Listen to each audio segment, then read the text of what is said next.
Hello, everyone. Every night we walk through the dust of history, one forgotten disaster at a time, and tonight we board a train that never truly arrived. The wind outside your window smells faintly like snow. It's December 24th, 1953. You're sitting beside a fogged-up pane of glass, halfway through a thermos of lukewarm tea, and the train rocks just enough to keep your eyes half closed. You're on the Wellington to Auckland Express, making its usual overnight trip through the central spine of New Zealand's North Island. The air smells of worn wool coats, coal smoke, and oranges from someone's satchel 2 rows up. You're not in a hurry, no one is. It's Christmas Eve. Outside, past the trees and ridgelines, Mount Ruapehu waits, silent and snow-capped like the background of a postcard. It looks harmless from this far away, beautiful even. But then again, so did the iceberg before the Titanic met it for tea. So, before you get too comfortable, take a moment to like the video and subscribe. But only if you really like what I do here. And tell me in the comments, where are you listening from and what time is it there? Let's go on a journey together tonight. The catastrophe of forgotten remnants of history. The carriages sway gently as the locomotive hums along the iron rails, slicing through native forest and farmland. You're surrounded by the rhythms of an era where people still dressed up to ride the train. Buttoned coats, polished shoes, hair slicked with effort. Children have dozed off across their mothers' laps. Someone is humming a Christmas carol that's just a little off-key. It's not annoying, it's soothing. The year is 1953 and the country is in good spirits. World War II is fading in the rearview mirror. Queen Elizabeth II is on her first royal tour of the Commonwealth. And tonight, well, tonight is just supposed to be quiet. You're about halfway through the journey. Behind you, Wellington, Harbor City, windswept and lively. Ahead, Auckland, warmer, faster, and dreaming of the future. In between is a chain of rail lines running through sleepy towns like Taihape and Ohakanu. But next you're passing near Waiouru, a small military camp nestled in high-altitude grassland. Soldiers in uniform had climbed aboard earlier, greeting loved ones with firm hugs and shy grins. One of them had a guitar strapped across his back. Another joked about making it home just in time for Christmas pudding. You're near them now, eavesdropping lightly as one tells a friend, "If the wind doesn't blow us off the track, I'll call it a miracle." Outside, the sky is moonless, but not black. Just the kind of dull, smeared gray that makes every outline look like a pencil sketch. The train has settled into its rhythm.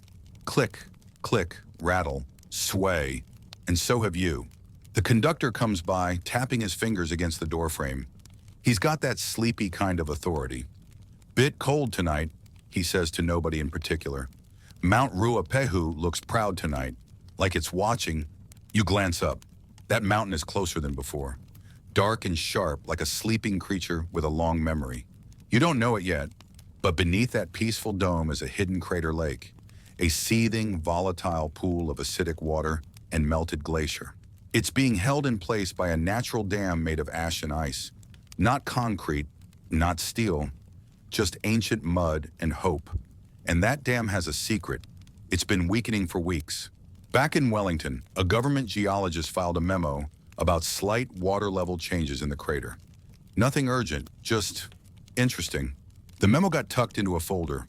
That folder got left on a desk, and that desk got locked for Christmas. So tonight, no one is watching the crater. No one is watching the river. No one is watching you. You cross a narrow bridge. It's one of many. You don't even look up from your book.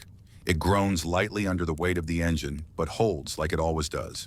You have no idea you just passed within miles of what scientists call a lahar path, a disaster zone waiting for a trigger.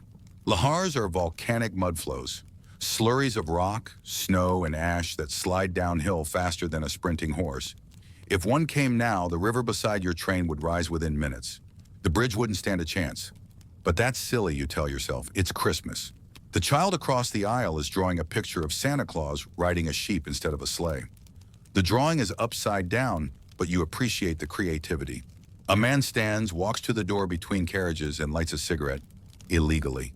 The smoke curls like a question mark in the air. The train picks up a little speed.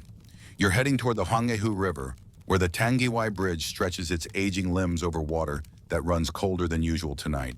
There's something out there in the dark, something starting to move. But you're safe, you tell yourself. Trains don't just vanish, Rivers don't just rise. And mountains? Well, they don't usually collapse on Christmas Eve. Usually you lean back. The seat squeaks. The violin girl is softly tuning her strings. You can almost hear the snow melting in her melody. You close your eyes. The mountain holds its breath.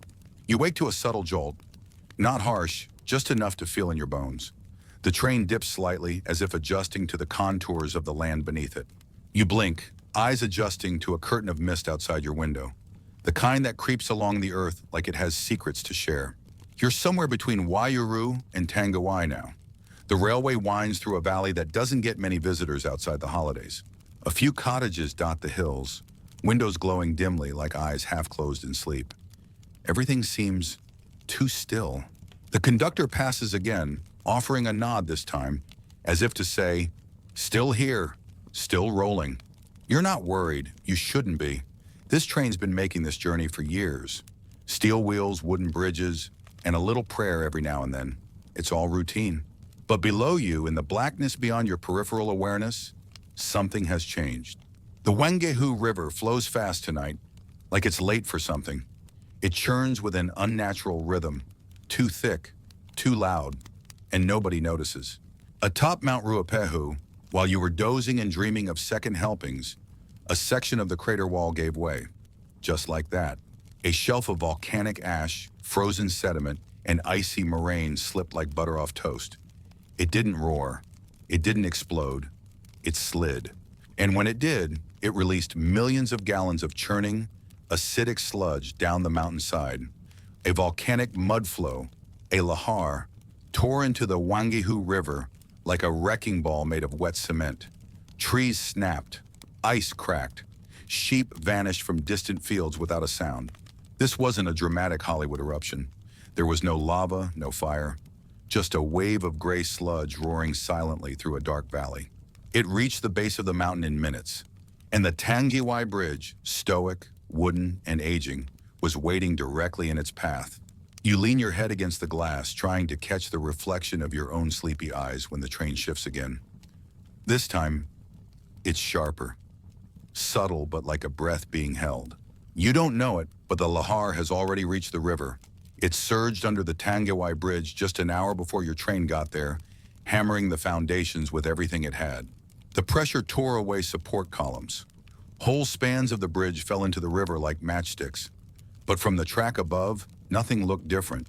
The rails still stretched across the chasm, thin and silver like a lie. No alarms were triggered, no warning sent. No red signal flashed. The bridge looked whole, so the train pressed on. Meanwhile, back in a small hut by the tracks, a local railway worker named Arthur Ellis stood outside with a torch. He'd heard the lahar pass, felt it shake the earth. He tried to raise the station on his radio, but there was only static. So he did the only thing he could think of. He waved a lantern at the oncoming train. No one saw him. You're now only minutes away from the broken bridge. The train clatters along, steam puffing in comforting bursts. The soldier with the guitar hums softly. A woman in the next carriage unwraps a fruitcake that nobody really wants, but everyone will politely pretend to eat. The girl with the violin plucks her strings again, then whispers to no one in particular, "Doesn't it feel weird tonight?" You hear it, but brush it off. Weird nights are for poets and bakers. This is a train ride. It's Christmas. And yet outside something is wrong. The Wangehu River is still frothing. The bridge, what's left of it, waits like a trap beneath thin rails. Nothing more than two steel threads stretched over a void. Inside the cab at the front of the train, engine driver Charles Parker leans forward. He's been driving this route for years, knows every bend and signal, but something ahead doesn't feel right. There's a hollowness to the rhythm of the tracks, a slight bounce where there shouldn't be one. He squints through the window. Too much fog, too little moonlight. The headlamp barely cuts the mist. But now he sees it. The bridge, the gap, too late. He hits the emergency brake. The steel screams. You feel the sudden lurch in your stomach, a deceleration that makes your tea leap from the cup. Someone shouts. The violin falls with a twang. The soldier grabs the nearest seat. The child drops her Santa sheep drawing. Outside, the train is already halfway onto the bridge. But there's no bridge. Not really. The engine plunges first. Like a stone tossed off a rooftop, It dives straight into the Black River, dragging the first few carriages behind it like beads on a string. You are in one of the middle cars. The lights flicker. Gravity makes no promises. One moment you're sitting upright, the next you're leaning, and then sideways, then falling. The crunch of metal, the shriek of rivets snapping, the screech of windows imploding. This is not the loud kind of horror. It's the intimate kind. Too close, too real.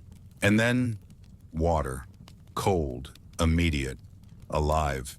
You're underwater before your brain can decide how to feel. The cabin fills like a bucket. You see hats, shoes, a tin of boiled sweets, all drifting past your face, and hands, so many hands reaching for anything solid. But the current doesn't care.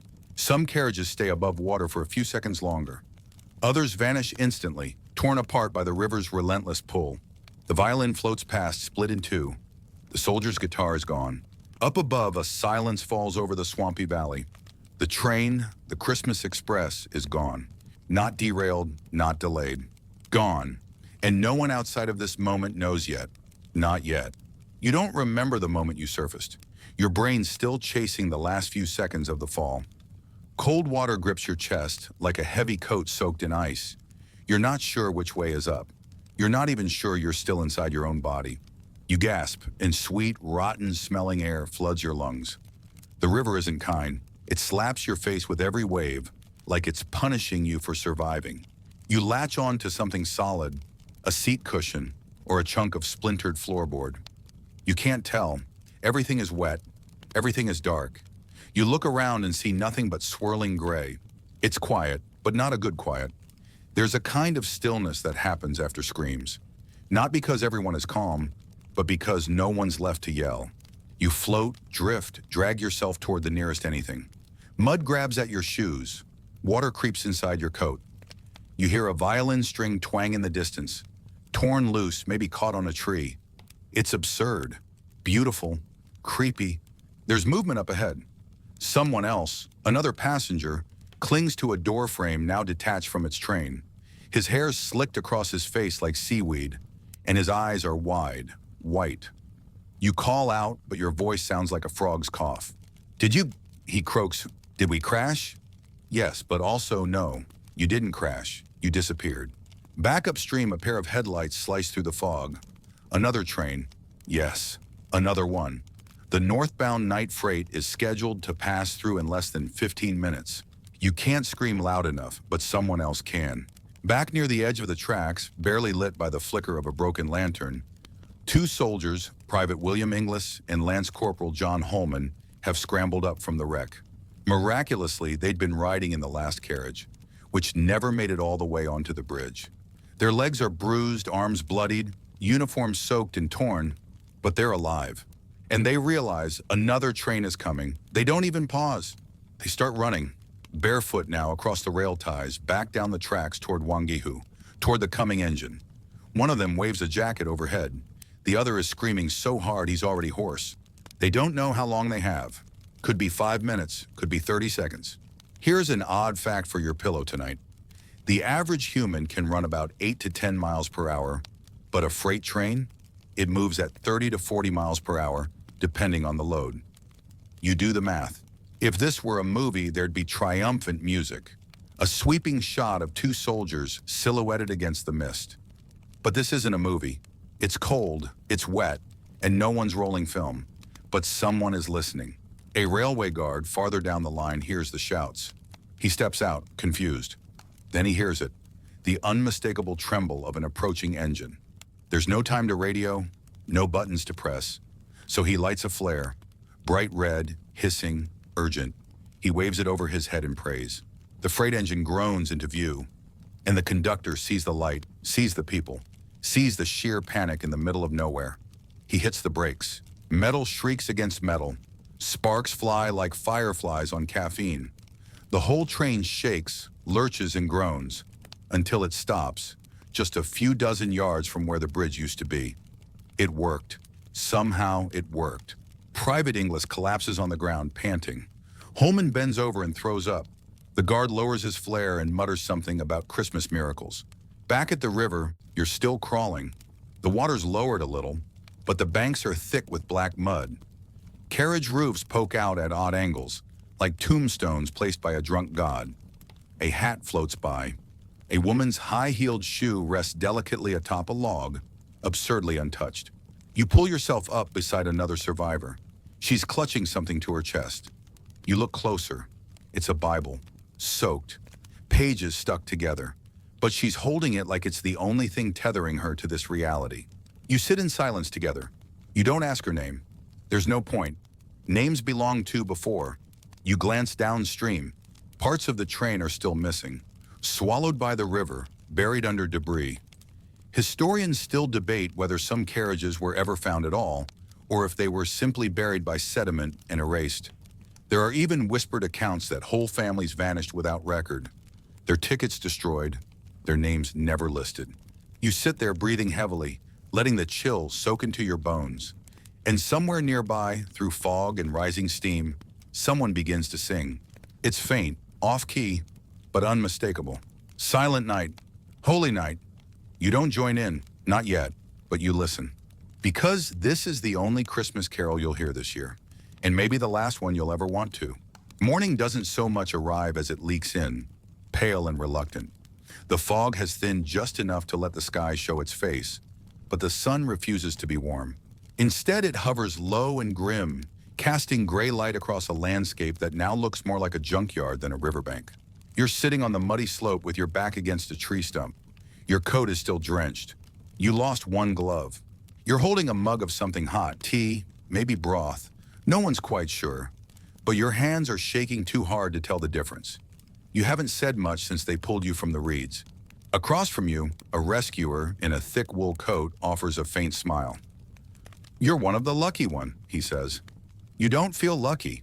You feel like you were peeled off the edge of something no one was meant to see. The scene at Tangiwai is now flooded with people. Rescuers, railway workers, nurses, and locals who wandered down from nearby homes, still clutching half-buttered toast and blankets. There are no sirens, no barking orders, just quiet, solemn movement, like everyone's acting out a play they didn't rehearse for. The first thing you notice, bodies are not laid in neat rows. They're scattered, some half buried in silt, some nestled in what remains of the carriages, and some are simply missing. Not all who drowned stayed near the site. The river carried them, dragging them through bends and over rocks and under branches. Over the next several days, towns miles downstream would report finding suitcases, shoes, and Christmas cards in their front yards. You walk past a policeman gently covering a boot with his coat. It still has a foot in it. He doesn't flinch. He just stands up, exhales, and asks someone for another tarp. And then there are the lists. Oh, the lists. Officials tried to account for who was on the train, how many boarded in Wellington, who got off early, who might have transferred, who had kids with them. But the records are a mess. There were people riding without tickets, infants not listed, elderly women who boarded with their sisters and were counted as one. Was it 285 on board? Or 297? Was the mailman traveling off duty? Did the Jones family board at Ohakuni or skip it? Historians still debate whether we ever knew the real number. It's possible some people died that night and were simply never missed. Lonely men, disconnected travelers, a teenage girl who'd run away from home and never sent a letter. Even more disturbingly, some bodies were misidentified in the rush and buried under the wrong names. You remember one odd thing as you walk past a nurse wrapping a young woman in a sheet. Someone's pinned a Christmas ribbon to her collar. It's bright red, oddly cheerful, like the disaster forgot to touch that 1 inch of fabric. Someone nearby mutters, "Merry Bloody Christmas." A short distance away, officials set up a tent to organize the search. Inside, a table holds a box labeled "Remains Unknown." That's where they're placing things that might help identify the dead. A pair of spectacles, a silver watch, a wallet with half a 10-shilling note, and a book of matches from a hotel in Taupo. You stare at the table and realize someone could walk in here and find an entire life distilled into 5 wet objects. By mid-morning, press photographers arrive. Click, flash, click. You see a man snap a photo of 2 men pulling a twisted metal seat frame out of the river. He checks the image, shrugs, and lines up another. He's not cruel, just detached. Journalists are trained to observe without collapsing. And yet you can't help but think, these pictures will be in every paper by tomorrow morning. You'll be someone's morning coffee story, Back in Auckland and Wellington, families are already gathered by their radios, ears pressed, breath held, waiting for names that haven't been released. One of the railway inspectors quietly says, "We'll need to send someone to talk to the Queen." Because, of course, she's here. Queen Elizabeth II, only a year into her reign, is on her royal tour of New Zealand, scheduled to deliver her first Christmas broadcast from Auckland just days from now. This was supposed to be a country basking in peace. Now it's a country counting coffins. Nearby, a nurse wraps her arms around a young girl who keeps whispering, "Where's my violin?" over and over. You don't have the heart to tell her you saw it float past hours ago. One rescue worker points to a broken carriage lying belly up in the reeds and says, "Looks like it tried to swim." Someone laughs quietly, then covers their mouth, then goes quiet again. And here's your odd fact for the day. The Tangiwai Bridge was originally designed with extra reinforcement, but budget cuts in the 1930s led to scaled-back construction. The final version was considered good enough until it wasn't. One engineer, interviewed years later, simply said, "We built it for trains, not for mountains bleeding mud." That's the thing about disasters. They don't happen because everything went wrong. They happen because enough went wrong, and no one stopped it in time. The smell of smoke lingers in the air, even though there was no fire. Just trauma burning quietly beneath everyone's skin. You sip what's left of your tea and wrap your arms tighter around yourself. The train is gone, and Christmas will never sound quite the same again. A man stands knee-deep in the river, staring at a floating suitcase. It's open, its contents strewn like someone tried to pack for the afterlife in a hurry. A wet pair of trousers clings to a tree branch. A torn letter drapes over a rock like a flag. Its ink has blurred into gray threads, like it never had anything to say in the first place. You watch him reach for the suitcase, pause, then let it drift. He can't bring himself to touch it. The rescuers, now organized into teams, work through the wreckage in silence. They use planks of wood as makeshift stretchers and old army blankets as body covers. You'd think they'd shout or bark orders or talk loudly just to fill the space. But no, this kind of disaster doesn't encourage noise. Each movement feels like interrupting a prayer. A group uncovers what's left of carriage 2, or at least they think it's carriage 2. It takes 3 men to lift the bent frame of what used to be a seat. Beneath it, someone's lunchbox still sits intact. Inside, half a ham sandwich and a boiled egg. It hasn't even cracked. Somehow, that's the detail that breaks you.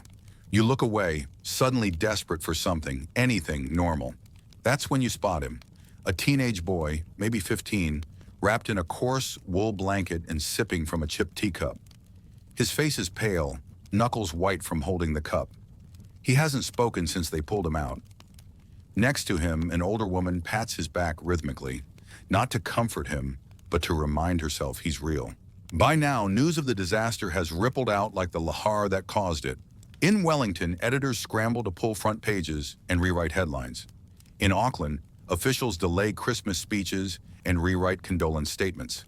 In London, Queen Elizabeth II's advisors gather in a cold hallway, whispering urgently about how and whether to inform Her Majesty.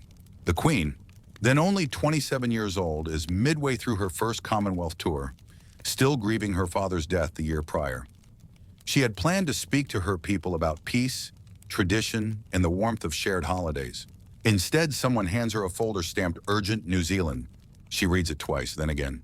Her next move? Cancel the Christmas festivities planned for that evening, quietly, without fanfare, and begin writing a personal telegram to the families of the dead. The press doesn't know yet, but the palace does. Back at Tangiwai, the railway inspectors begin taking notes. They jot down everything they can see: positions of wreckage, flow of the river, estimated speeds. One man, mustached and practical, mumbles something about weight distribution failure. Another taps his clipboard and says, "We should have reinforced the bridge after the 45 frost, remember?" They remember, but no one says anything else, because remembering too late is the same as forgetting. A few meters downstream, another team uncovers a man's body wedged between 2 logs. His hand is still clutching a ticket stub. It's barely legible, but the date reads clearly: 24 December 1953. It's stamped with a little red Christmas tree. You walk along the riverbank, legs heavy, shoes thick with silt. Around you, the land is strangely still. You expect birds, or wind, or at least the sound of water trickling over stones. But it's like the earth itself has stopped breathing. At your feet, something glints. You kneel and pull it from the mud. It's a pocket watch. Silver, engraved with initials, still ticking. No, wait, it stopped. At 10:21 p.m., the exact moment the train left the tracks. Historians still debate whether the bridge collapsed seconds before the train arrived or precisely as it passed. The margin of error is under 10 seconds. Some argue that had the driver braked 2 seconds earlier, half the train might have made it.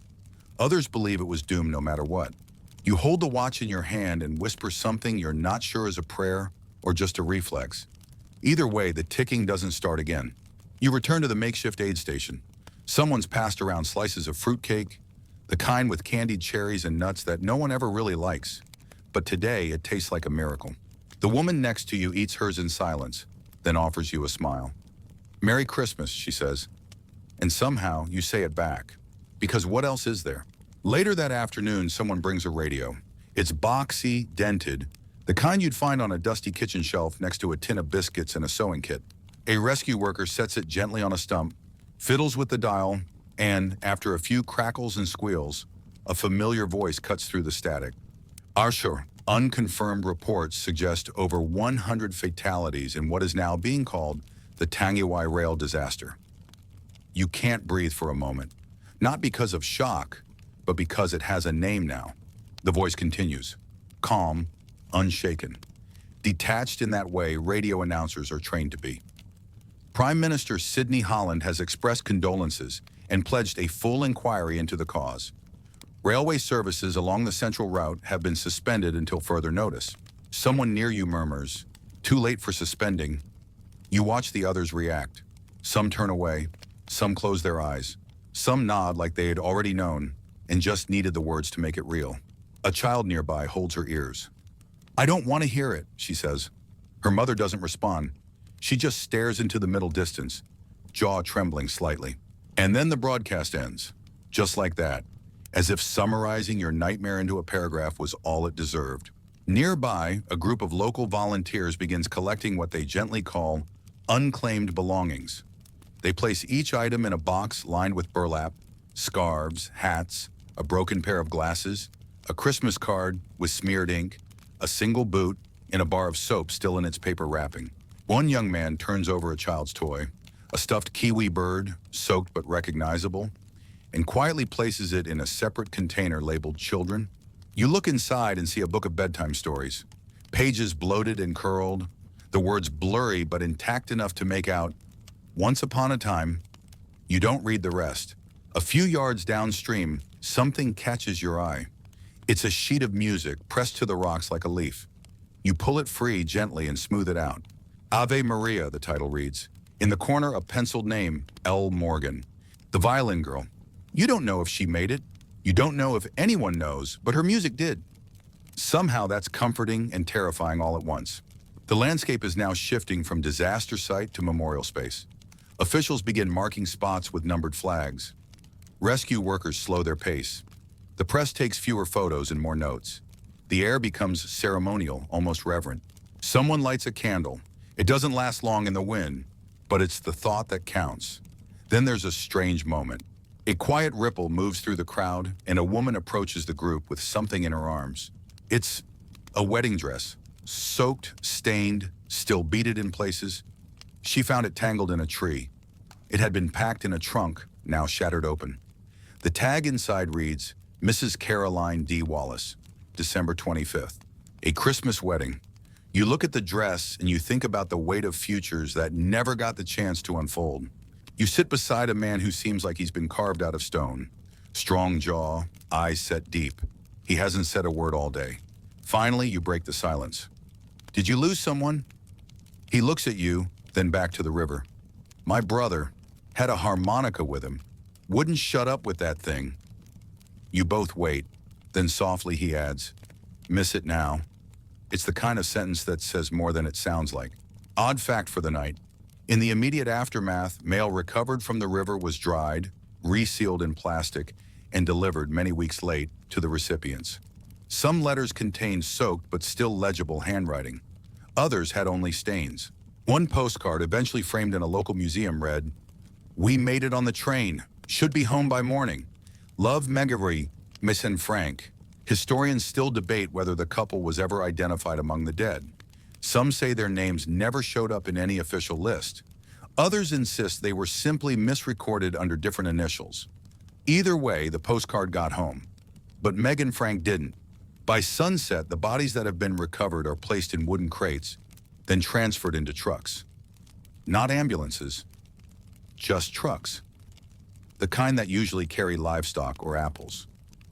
It feels wrong, but there's no choice. As they drive off, the crowd watches in silence. A breeze passes through, carrying the smell of cold mud and wet wool. You close your eyes and lean into it. For a second, it almost smells like snow. In the distance, someone starts hammering wood, not for a coffin, for a cross, just one for now. But it won't be the last. The night returns without warning, not slowly, like a gentle curtain pull, but abruptly. 1 minute, you're blinking in fading daylight. The next, it's black. A black that feels heavier than before, like the earth has closed its eyes and doesn't want to wake up. You're still at Tangiwai, still wrapped in the same wool blanket. The air is colder now. It slides beneath your collar and curls around your ribs like it's looking for something to steal. There's a fire going, a small one, built with broken seat frames and driftwood. A few survivors, rescue workers, and local volunteers huddle near it, not for warmth so much as gravity. A flame gives people something to orbit. Someone's telling a story. You can't catch all of it, but it involves a lost dog, a meat pie, and a parrot with a filthy vocabulary. You laugh, but it's more reflex than joy. That's the strange thing about grief. It lets in absurdity. In fact, it needs it. Otherwise, the weight cracks you straight down the spine. You glance over to the edge of the firelight where a young girl draws in the dirt with a stick. She's writing names, not her own, but ones she overheard. Mrs. Dent, Thomas L. McRae, violin girl. She doesn't know her name, so she just writes music. It looks like a memorial, or maybe a spell, to remember, to call them back. Someone hands her a biscuit wrapped in wax paper. She doesn't say thank you, but she holds it with both hands like it might fall apart if she lets go. You're about to ask for another cup of tea when a man stands up and clears his throat. He's a priest, not in full robes, just a long coat and a quiet face. "I'm not here to preach," he says, "but it feels like someone should say something. For the ones we couldn't find. For the ones we did." He pauses, then begins reading Psalm 23, soft and steady. "Yea, though I walk through the valley of the shadow of death." You mouth the words, not because you're religious, but because the cadence is familiar. It tastes like structure, and tonight, structure is holy. Someone starts to cry. They do it quietly, respectfully, like they don't want to ruin the moment. The odd fact tonight, in Maori tradition, Tangiwai means weeping waters, a name that predates railways, bridges, or even paper maps. The Wangahu River has long been considered sacred and dangerous. Some elders say the river remembers. Others believe it doesn't care. But on nights like this, you start to wonder. One man, a retired geologist, sits on an overturned crate staring at the stars. He mutters, "The lahar was overdue, you know." Someone else replies, "Then why didn't anyone say anything?" He shrugs. "We always think we'll get one more year, one more safe night." Historians still debate whether the crater lake at Mount Ruapihu was being monitored properly. Early warning systems, in development, communications, spotty at best. Some believe the government had enough data to issue a Christmas travel advisory. Others argue no one could have predicted the bridge would go just minutes before the train arrived. So who's to blame? The bridge? The river? The paperwork that was filed too late? Or was it just the sort of bad luck no one gets to survive twice? You don't say any of that out loud. You just watch the fire pop and hiss. Someone passes around an old thermos of cocoa. It's grainy, lukewarm, and somehow perfect. You sip it and taste burnt sugar, tin, and kindness. The girl with the names in the dirt offers you her stick. You draw a single word. Still. No one asks what it means. You don't explain. A reporter sits by the edge of the circle, writing notes under the glow of a headlamp. He's young, trying too hard to look seasoned. Every so often, he looks up and watches someone before scribbling faster. You hear him mutter, How do you spell unrecognizable again? You want to tell him not to bother. The word will show up often in tomorrow's headlines, regardless. Eventually, people begin drifting toward the edges of the camp, curling into coats, wrapping in blankets. Someone snores softly. Someone else hums an old folk tune about rivers and ghosts. You lie back, using your arm as a pillow, and look up. The sky is stupidly beautiful. Crisp, sharp stars scattered like breadcrumbs across a velvet curtain. You feel the breath catch in your throat. It's too calm, too generous for a place that swallowed so many hours ago. And just when your eyes start to close, you hear it. Distant, faint, a train whistle. You know it's not real. There are no trains tonight. The line is shut. The tracks are quiet. Even the freight trains have been stopped indefinitely. But you hear it anyway. And you're not the only one. A few others sit up, blink. One mutters, "Did you?" No one finishes the sentence. You all listen, and then it's gone. Just the wind, or memory, or maybe the river still crying. You wake with a mouth full of fog. It's not real fog, not exactly.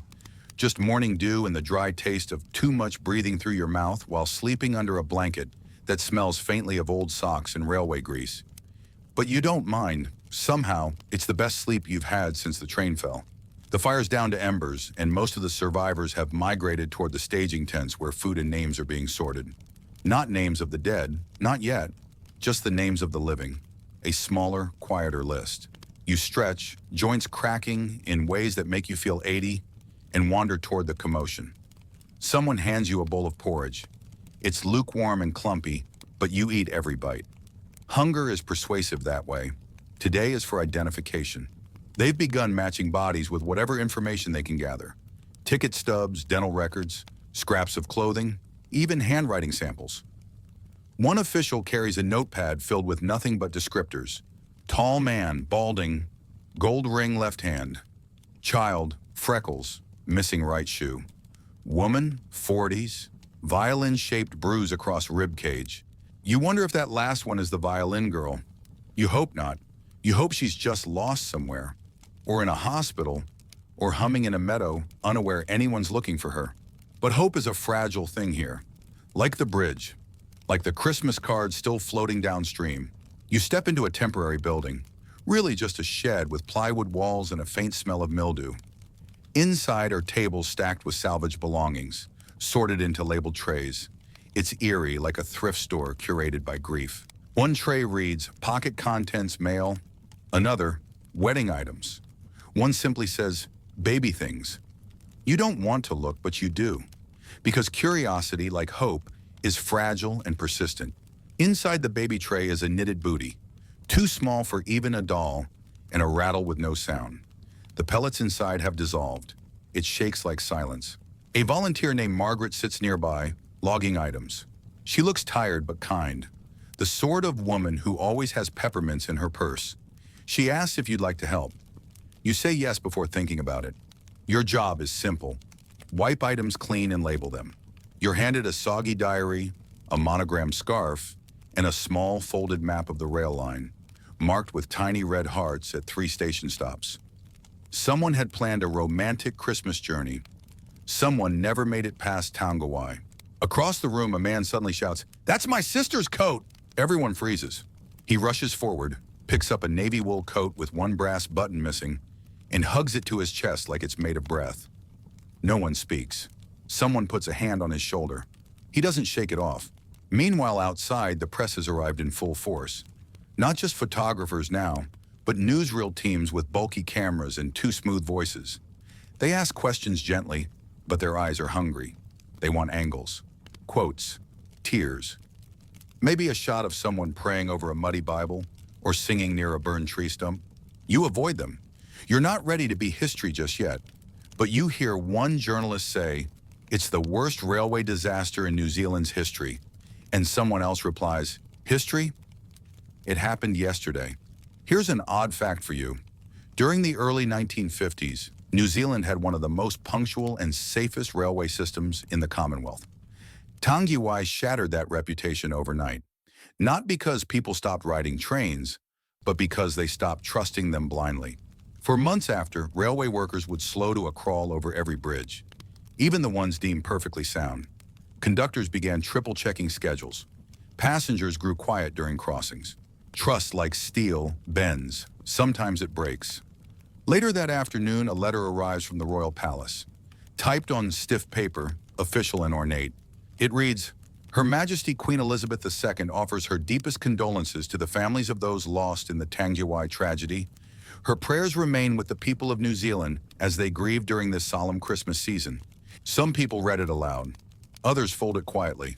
One man tears his copy into 4 pieces and throws them into the fire without a word. Grief has no standard format. Back by the river, another body is pulled from the mud.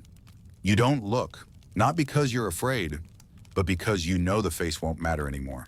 They all belong to the same moment now. All passengers of the same final train, all names on the same wet page. You finish your labeling shift and step outside into the sun, which is trying very hard to be cheerful. It glints off the river and off the twisted wreckage like it doesn't know any better. You sit on a rock near what's left of the bridge and take a deep breath. It smells like rust, pine needles, and something older, maybe memory. Someone sits beside you. No words, just company.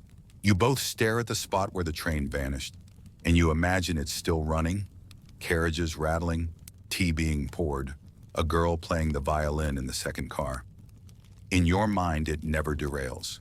In your mind, it always arrives. The next morning, the fog doesn't come back. It's just light now. Plain, unfiltered, honest morning light. The kind that makes everything look a little too real. The kind that doesn't hide the broken things. The river, by contrast, looks calm. You'd almost believe it had never been angry, never swallowed steel, or people, or memories. The water flows with an indifferent shimmer, as if to say, I was here before you, and I'll be here long after. You're sitting by the waterline again, tracing lazy shapes in the dirt with a stick. Circles, arrows, a question mark. Not because you're bored, because it feels wrong to sit still without doing something. Even if that something means absolutely nothing. A little girl with matted curls sits beside you. She's clutching a paper tag tied around her wrist. Unaccompanied minor. She hasn't spoken all morning. You offer her your extra biscuit. She takes it without a sound, then offers you a wrinkled drawing in return. Stick figures inside a long rectangle with wheels. Above it, she's written in blocky letters, Christmas train. You want to say something comforting. You want to tell her trains don't usually do this, but she already knows. Further down the bank, workers gather near a collapsed section of track that had only been cleared that morning. They're discussing the next steps, salvaging what's left, building a temporary crossing, and inspecting every bridge across the entire network. One of them, a grizzled man with forearms like timber, squints into the distance and says, We rebuild. That's what we do. Another mutters, rebuild what? The train, the people, or just the idea of being safe? No one answers, because they all know you can't rebuild a lie, and part of everyone here now suspects that safety was never real. Meanwhile, a government inspector has arrived from Wellington. Crisp suit, 2 polished shoes, not a speck of mud on him. He's handed a clipboard, asked to confirm the condition of the bridge pre-collapse. He replies, We had no reports of instability. Someone nearby says, You didn't have any reports because no one was checking. He flinches, but doesn't argue. An odd little detail, a letter dated 1951, is later found in a forgotten archive from a junior railway engineer, warning that the Tangiwai Bridge had structural weaknesses. He noted seasonal erosion patterns, rising lahar risks, and foundation shifts. His report was labeled non-urgent, review after summer. Historians still debate whether anyone higher up even read it. If they did, they never responded. In town, flags fly at half-mast. Churches hold open hours for prayer and candle lighting. At St. Patrick's in Auckland, mourners leave tiny replicas of trains on the altar, some made from wood, others folded from ticket stubs. A child leaves a single Christmas cracker unopened. On a nearby windowsill, someone has scribbled in chalk, We are not afraid of trains, we are afraid of forgetting. You find yourself in a long line this afternoon, not for food, not for shelter, for a name. Each person is asked to step forward, say their name, and confirm whether they lost someone. It's for a registry, a way to track survivors, identify the missing, and prevent confusion when the newspapers start printing conflicting lists. The woman in front of you says, My husband. His name was Lester. He loved licorice. I hated it. The man behind you just says, too many. When it's your turn, you hesitate. Then finally say, I'm not sure who I lost, but I'm not whole. The clerk doesn't blink. He just writes it down. Not whole. Back at the crash site, a group of volunteers wades into the river to salvage any remaining wreckage before the next storm moves in. The forecast says rain by tomorrow. And if that river rises again, more pieces of the story will vanish. You stand nearby and watch them drag out a twisted piece of railing, still connected to a seat frame. There's something etched into the metal. You step closer. It's a name. George, scratched in with a pocket knife, probably by some bored teenager weeks, maybe months, before the accident. You don't know who George was. You don't know if he survived, but his name has outlived him now. So you say it out loud. George. Just once. Just enough. Because when someone speaks your name after you're gone, you're not entirely erased. A historian arrives on foot later that day. Not for official business, just curiosity. She takes notes in a leather journal, sketches the curve of the river, measures the distance from the collapsed section to where the first carriage sank. When asked why she's doing it, she simply replies, because someday someone will ask, how did this happen? And I'd rather they read a page than make something up. Fair enough. You end your day watching a group of children, yes, children, playing near the far slope, kicking a dented tin can like it's a football. It's absurd. It's beautiful. It's exactly what needs to happen. Because the world doesn't end with a train crash. It stumbles forward, bruised, slower, but forward. And sometimes it kicks a can down a hill to prove it still can. It rains the next day.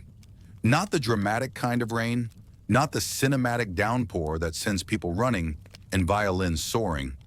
Just a slow, steady drizzle, the kind that soaks in without asking, seeping into everything, soil, fabric, thoughts.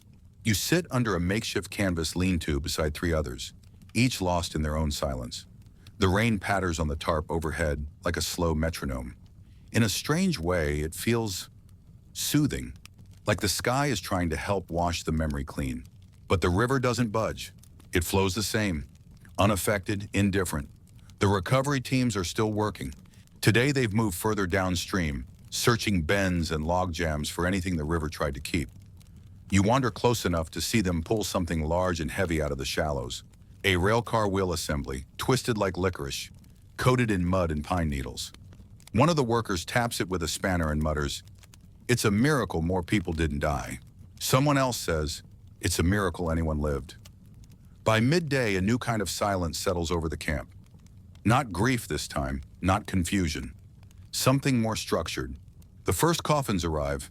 They're simple, unvarnished pine, unmarked, carried by soldiers and placed in neat rows under a tarpaulin tent. Some will be buried in family plots, others in unmarked graves for victims that can't or won't be identified. You approach one, pause, and realize you recognize the shoes sticking out beneath the sheet. Black, size 9, worn at the toes, one lace tied in a double knot. You remember them from the train. The man wore them while nervously tapping his foot during boarding. He had a cough. He was carrying a newspaper rolled up like a baton. You never asked his name. Now you'll never be able to. A group of clergy arrived from across the region. Anglican, Catholic, Maori elders. Each takes a section of the encampment and begins ministering to survivors and volunteers in soft voices. You overhear a conversation between a priest and an elderly woman. "I lost my son," she says. "I didn't even know he was traveling." The priest doesn't offer comfort, just presence. "Then let's remember him together," he says. She nods, and that's enough. Later, someone sets up a typewriter under a rain canopy. Survivors are encouraged to write messages, letters, names, fragments. One boy types, "Dear Mom, I'm okay. I saw a cow floating by. Isn't that funny?" Another writes, "To anyone, my wife was on carriage 3. Her name is Ada. If you found her, please tell her I wore the scarf." And someone else, no name attached, just types, "Still here." Odd fact, one of the rescue workers finds a cracked mirror stuck upright in the mud.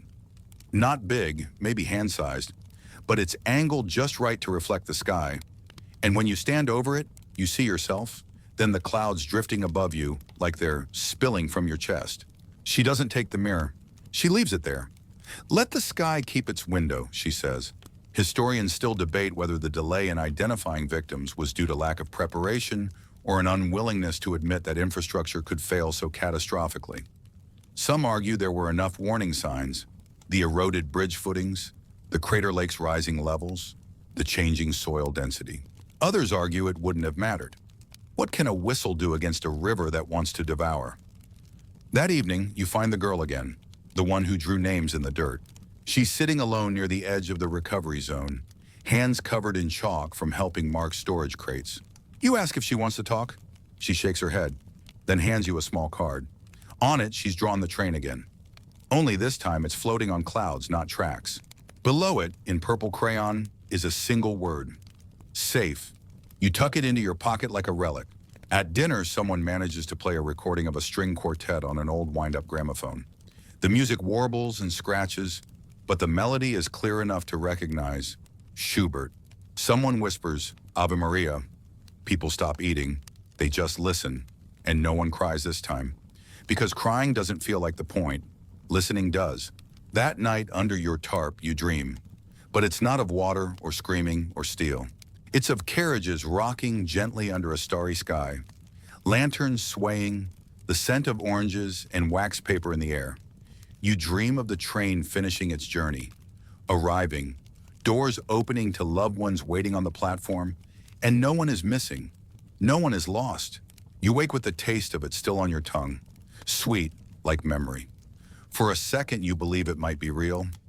Then the river whispers otherwise. The paperwork begins. You'd think disasters end with fire or flood or final goodbyes, but really they end with forms, 1,000 of them. Signatures, witness statements, inventories, authorizations for burial or transfer or identification. The tables are full now, lined with typewriters, carbon copies, clipboards, and cups of cold tea. Volunteers move between tents like librarians in a ruined archive, asking survivors to confirm things they wish they could forget. What was their name? When did you last see them? Were they carrying any distinguishing items? You give your answers like a robot.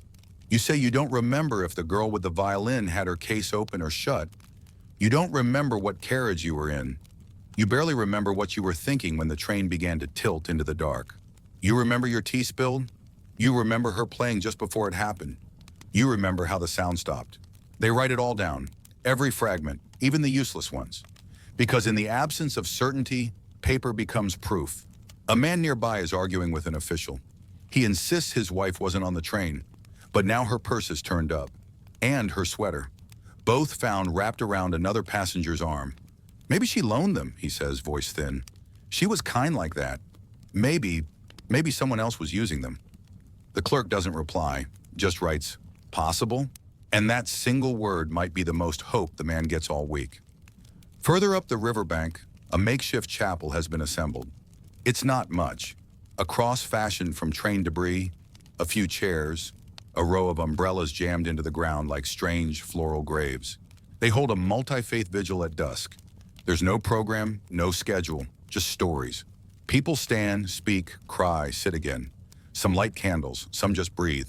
A teenage boy steps forward, clutching a harmonica. You recognize him from the first night, one of the last to be pulled from the mud. He doesn't say anything. He just plays, a single haunting melody, off-key in places but beautiful in its defiance. He plays until his fingers cramp. Then he sits. No applause, just win. Odd fact, one of the last items recovered is a tin lunchbox shaped like a racing car, found lodged between two stones. Inside, a peanut butter sandwich, now fossilized, a small wooden yo-yo, and a torn comic strip from The Adventures of Tintin. The page shows Tintin on a speeding train. You can't make this stuff up. The local postmaster arrives with a satchel of recovered letters, now dried and resealed in clear envelopes. They were fished from the wreckage, pressed flat, and sent out anyway. Because that's what mail does. It goes. One postcard written in tiny, neat cursive reads, "Can't wait for Mum's roast lamb and pudding. The train rocks a bit, but it's warm. I love you." No signature, just the words. Pinned to a bulletin board with the title, Messages from the river. Somehow, the survivors have begun assigning unspoken roles to one another. One man has taken it upon himself to refill tea mugs. A woman with a nurse's badge, though no one's confirmed her credentials, walks the camp offering aspirin and kind smiles. A child collects small stones from the bank and arranges them in rings around the tents, saying they're protection circles. You don't argue with any of it, because rituals, no matter how invented, help keep the edges from fraying. Later that evening, someone sets up a projector. Not to show movies, no one's in the mood for dancing cartoons or musical comedies. Instead, they use it to display maps. Maps of the train line, the Wangehu River, Mount Ruapehu's Lahar Path, bridge blueprints. A railway engineer narrates, pointing with a stick. The crater lake overflowed here. It traveled down this gully, intersected with the bridge at this point. He sounds calm, too calm. You half expect him to end with a quiz. When he finishes, someone asks, was it preventable? He hesitates, looks at the diagrams, then answers, if we'd been listening, maybe. And that's all anyone needs to hear. Historians still debate whether the Tangiwai disaster changed New Zealand's psyche permanently. Some say it brought people together. Others argue it created a national fear of silence, that if things seem too peaceful, something must be wrong beneath. The term Tangiwai moment would eventually be used in headlines for decades whenever another sudden tragedy occurred. It became shorthand for shock, grief, and stunned disbelief. But here, where it actually happened, it's just a name carved into a wooden sign by the bridge's edge. Painted over once, faded, still standing. The sun sets again, and for once the sky is clear, no fog, no rain, no thunder. You sit beside the little girl with the Christmas train drawing. She's chewing on a pencil, sketching something new. You peek. It's a train again. But this one is surrounded by angels with bugle horns and clouds shaped like sheep. She's added stars in the windows, and in bold letters across the top, she writes, they got there. You don't ask where there is, you just nod, because whatever there means, they deserve it. The rain stays away. It's the first full day of dry weather since the tragedy, and everything feels strange in the sun. Too colorful, too clean, like the land is trying to pretend nothing ever happened here. But the river won't let you forget. It snakes past the campsite like a rumor that refuses to die down, slow and glinting and stubborn. You can still see the twisted metal caught in the shallows, like the skeleton of something that never finished being born. Today is about numbers. Officials arrive from Wellington, suits and leather briefcases, the whole somber uniform. They carry lists and folded charts, stamped with phrases like casualty index and an infrastructure reporting system. They speak in soft, clipped tones. We now estimate 285 passengers aboard the express. We've confirmed 151 fatalities. 78 bodies have been recovered. 32 remain unaccounted for. But behind every number is a story they don't have. A widow who still checks the platform every morning, a boy who never finished his last sandwich, a violin that no one else could coax a note from. And someone should be telling those stories, you think. So maybe you will. A woman with a clipboard asks if you'd be willing to provide a statement for a memorial archive. She says they're creating an oral history project, so future generations can hear what really happened from the voices who lived it. Not just reports or newspaper quotes. You agree. She leads you to a quiet tent with a recorder the size of a shoebox and a microphone that looks like it belongs in an old detective movie. You sit down. She presses the record button. Can you tell me your name? You pause, then say, I'd rather tell you theirs. And you do. You speak for the violin girl, even if you never knew her name. For the child who drew the cloud train. For the soldier who sprinted into darkness to stop a train that never came. You speak of thermoses and candle stubs and harmonica songs that hung in the mist. When you're done, she thanks you and offers to send you a copy of the tape. You shake your head. No need, you say. I'll remember it. And you will, even if it doesn't make the archive. Back at the bridge, they've begun construction. Not rebuilding it yet, but removing debris. The air smells like wet rust and chainsaw smoke. Work crews in high-vis jackets maneuver between beams and cables. The wreckage creaks when lifted, as if protesting its own removal. A man standing beside you mutters, feels wrong to move it. You nod. Some things should stay buried, or left as warnings. But progress doesn't wait for feelings. Odd fact, The Tangiwai Express wasn't the first New Zealand train to meet a river. Back in 1880, a mail train derailed in the South Island during a storm. It slid off a wooden trestle and fell into a gorge. The cause? A sheep had wandered onto the tracks and startled the driver. The newspapers at the time called it a peculiar inconvenience. No one calls Tangiwai peculiar. They call it a national scar.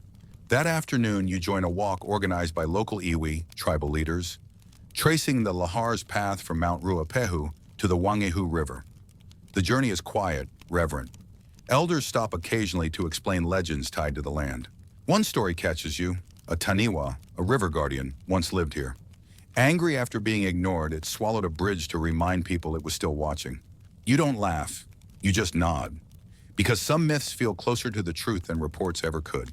When the group stops near a clearing, an elder places a bundle of flax and flowers into the river. It drifts gently, then is gone. He turns to the group and says, "We send our memory with it. Let the river carry what we can no longer hold. You don't take pictures. You don't need to. It's carved into your thoughts now like initials in wet concrete." Back at camp, survivors begin packing up. Some are being shuttled to hospitals or hostels. Others are boarding slow trains home. New trains, clean trains. Trains that rattle gently without groaning under grief. You're not sure when you'll leave, or if you want to. The river still has more to say, and part of you wants to stay until the very last echo fades. Before bed, you return to the chalkboard set up near the bulletin tent. Survivors and family members have been writing messages, updates, prayers. Some are practical. Anyone seen blue suitcase with white socks and medicine? Looking for John W. Mother is safe. Some are impossible. To Meg, I forgive you. Tell Frank the lamb was perfect. Still listening. And you write one word. Arrived. Not because you did, but because they never got the chance. And someone should finish the sentence. You wake up to movement. Not violent, not panicked, just the soft rustle of bags being packed and boots scuffing gravel. The camp is thinning out. People are leaving now. Not because the work is done, far from it, but because the world is pulling them back. To jobs, to kids, to grocery lists and overdue library books. Back to places where this didn't happen, where the train still exists in schedules and not in silence. You're not sure what's keeping you here. You tell yourself it's unfinished business, but really it's something quieter. You don't know who you are outside of this moment anymore. You find yourself at the river again. Of course you do. By now it feels like a friend.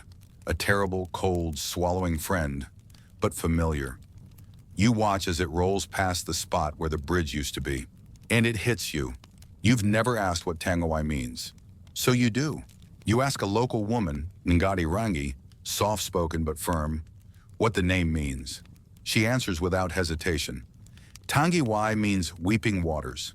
But more than that, it means water that carries sorrow, not just reflects it. You nod. Of course it does. You look down at the river again. It doesn't weep like people do. It doesn't sob. It just carries. Everything. Noise, names, wheels, shoes, violins. You wonder what it's carrying today. At midday, a small group holds a private farewell near the site. Survivors, rescue workers. A few from the village. No cameras, no press. Just people standing in a crooked circle, clutching handkerchiefs and old photographs. One man reads a poem. You don't catch the name, but the last line sticks. Let the bridge fall, but not the story. You tuck that away. It'll matter later. After the gathering, you sit on a log and pull out the notebook someone gave you. You've been writing bits down, scattered thoughts, overheard phrases, sketches. None of it structured, just pieces. Today you try to write a full sentence. You get as far as, I was there when the river, and stop.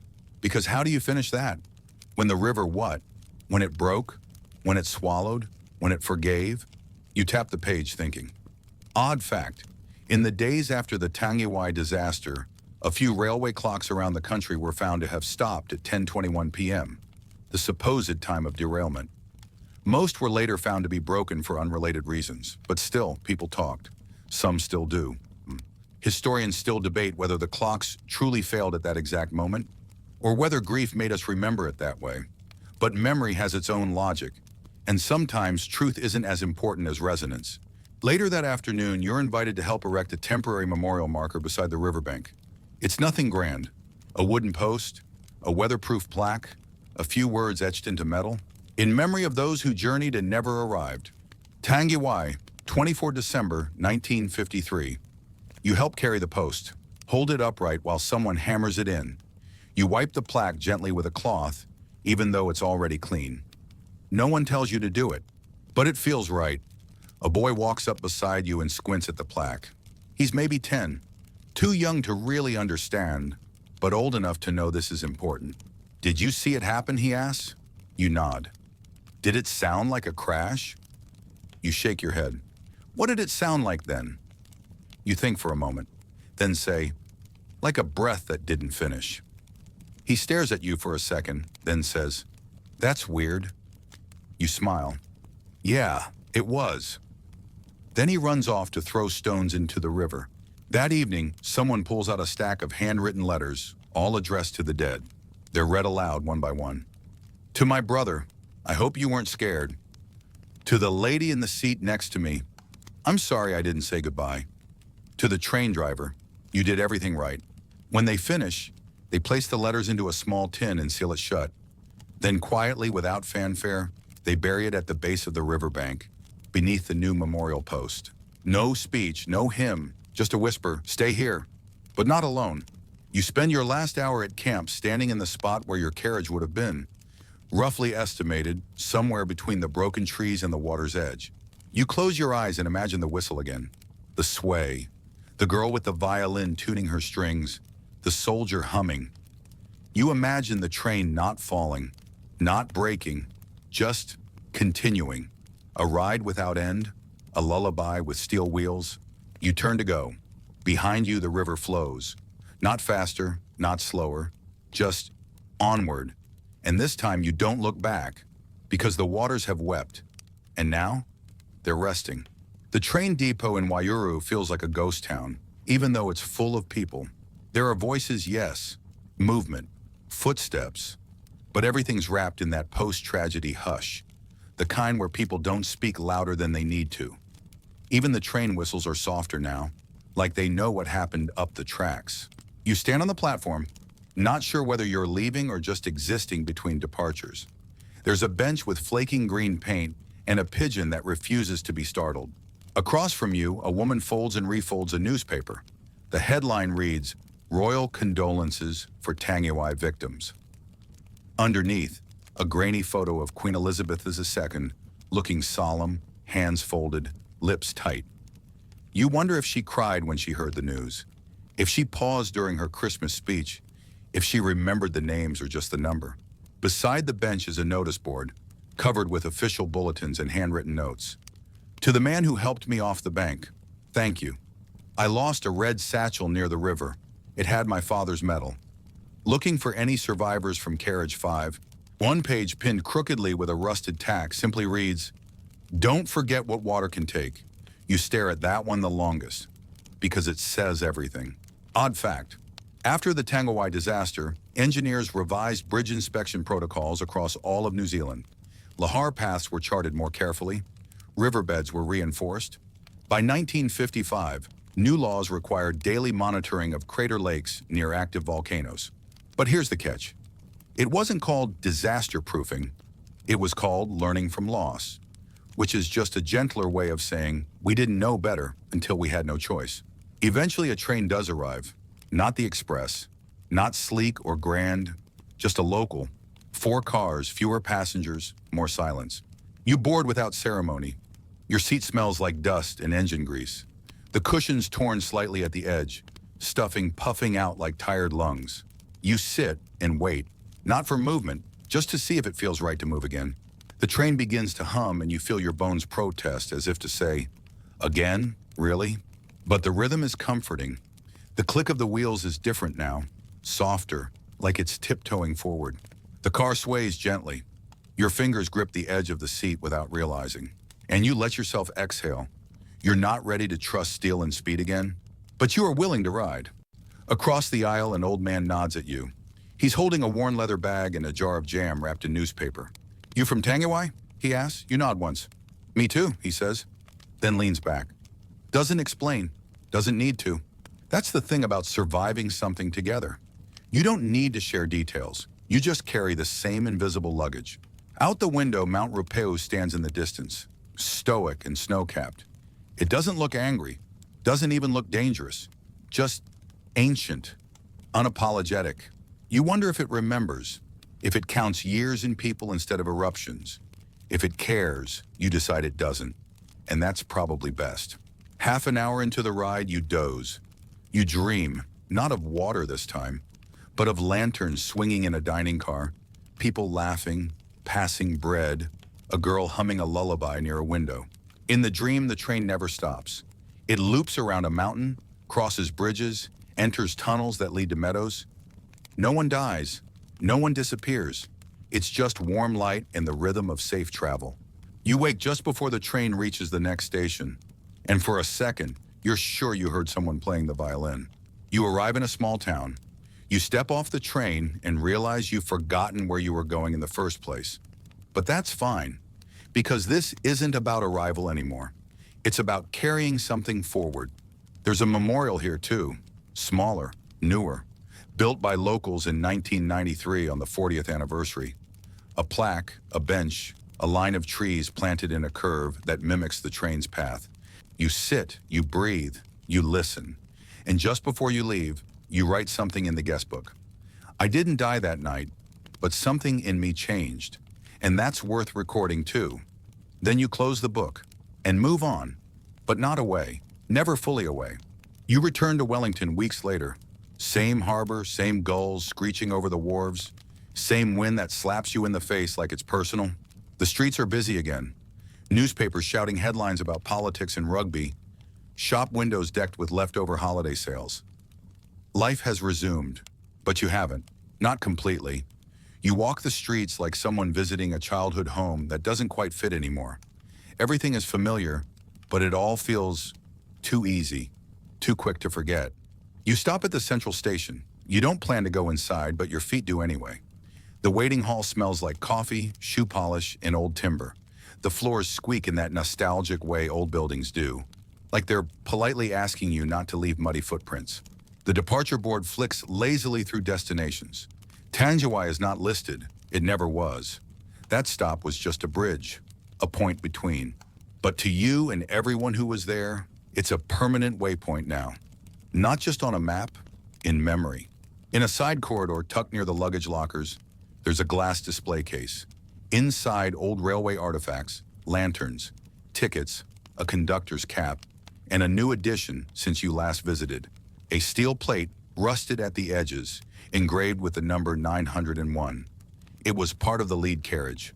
A placard below reads, "Recovered from the Tangiwai disaster, December 1953.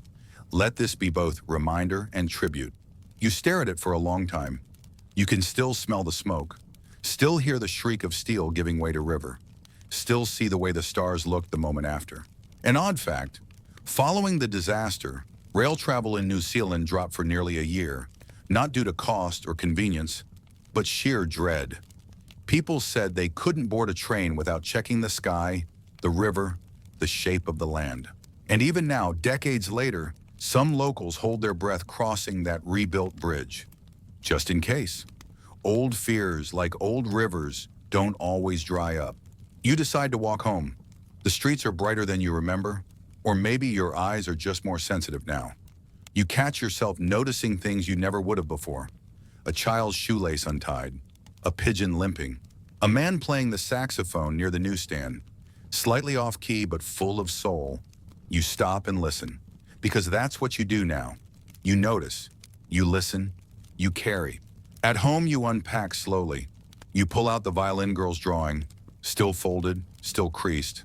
You've kept it pressed between pages of your notebook like a relic. Her hand was small, but her stars were big. You place it on your desk.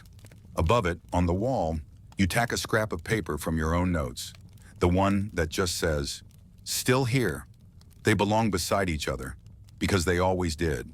That night, you can't sleep, so you go for a walk.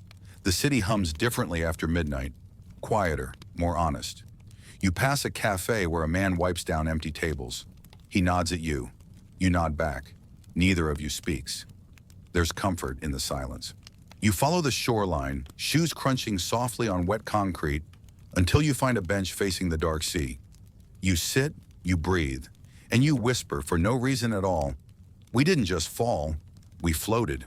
In that moment, you realize something. You are not who you were before the train, and you never will be, but that's okay. Because there's a quiet kind of peace in becoming someone new, someone shaped by impact but not shattered by it, someone who remembers without drowning, someone who sits with ghosts but still rises when morning comes. Back at home, you finally sleep, and in your dream, you are on the train again. But this time, it doesn't fall. It crosses the bridge. The river below is calm. The air is warm. The girl is playing her violin. The soldier is singing. The child is drawing cloud trains with stars in every window. You are not afraid, not even a little. You ride until the dream ends. And when it does, you don't wake with dread. You wake with gratitude. Because this time, you arrived. You visit Tangiwai again a year later. Not because someone asked you to, not for a ceremony, not even for closure. You come back because something inside you kept whispering, "It's not finished yet." The landscape looks almost the same. The new bridge spans the river with clean angles and fresh bolts, shiny and sure of itself. It's wider than before, stronger. The engineers say it could survive 10 lahars now. But you know that strength isn't just about steel, it's about memory. And this place remembers, even if no one else does. You cross the bridge on foot. The rails hum faintly under your boots, though no train is scheduled today. You stop halfway across and look down at the river. It's flowing quietly, maybe even gently, the way guilt sometimes wears a soft face. You take something out of your pocket, a small paper crane. You made it from an old ticket stub you'd kept in your wallet for a year. It's a little smudged, the edges frayed from too many times being touched. You drop it into the river. It spins once, flutters slightly, then floats downstream, past the bend, into memory. At the far side of the bridge, the memorial has changed. There's a new plaque now, added by someone who wasn't you. It reads, "To those who boarded in joy and arrived in silence." You sit beside it and open your notebook, the same one from last year. You've added more since then. Poems, sketches, letters you never sent. You flip to a blank page and write, "The train didn't stop. It just changed tracks. Now it runs through me."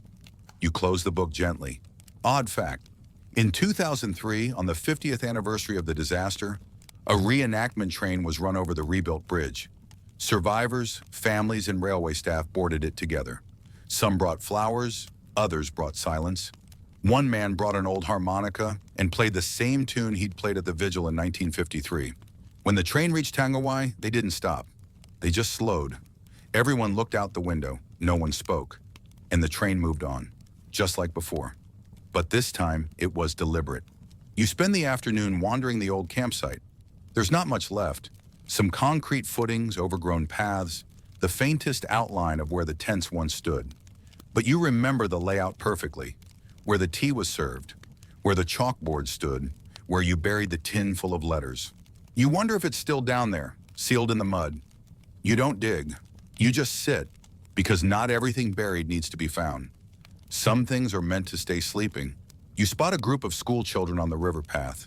Their teachers pointing to the memorial, explaining what happened here. You catch phrases like lahar and bridge collapse and national mourning. One of the kids raises his hand and asks, "Did it hurt?" The teacher pauses, then answers carefully, "Some things hurt quietly." And for a long time, you smile, because that's probably the best explanation anyone could offer. Later, as the sun starts to set, you find a small white feather caught in the grass near the riverbank. You pick it up, hold it between your fingers. You don't know what kind of bird it came from. Doesn't matter. You tuck it in your notebook next to the paper crane sketch, and that's enough. You head back to the bridge one more time before leaving. There's a train coming, a real one this time. Not a reenactment, a slow freight train hauling timber southbound. You stand at the edge of the bridge and wait as it rumbles across. The engine passes, then the first car, then the second. And then you stop counting, you just listen.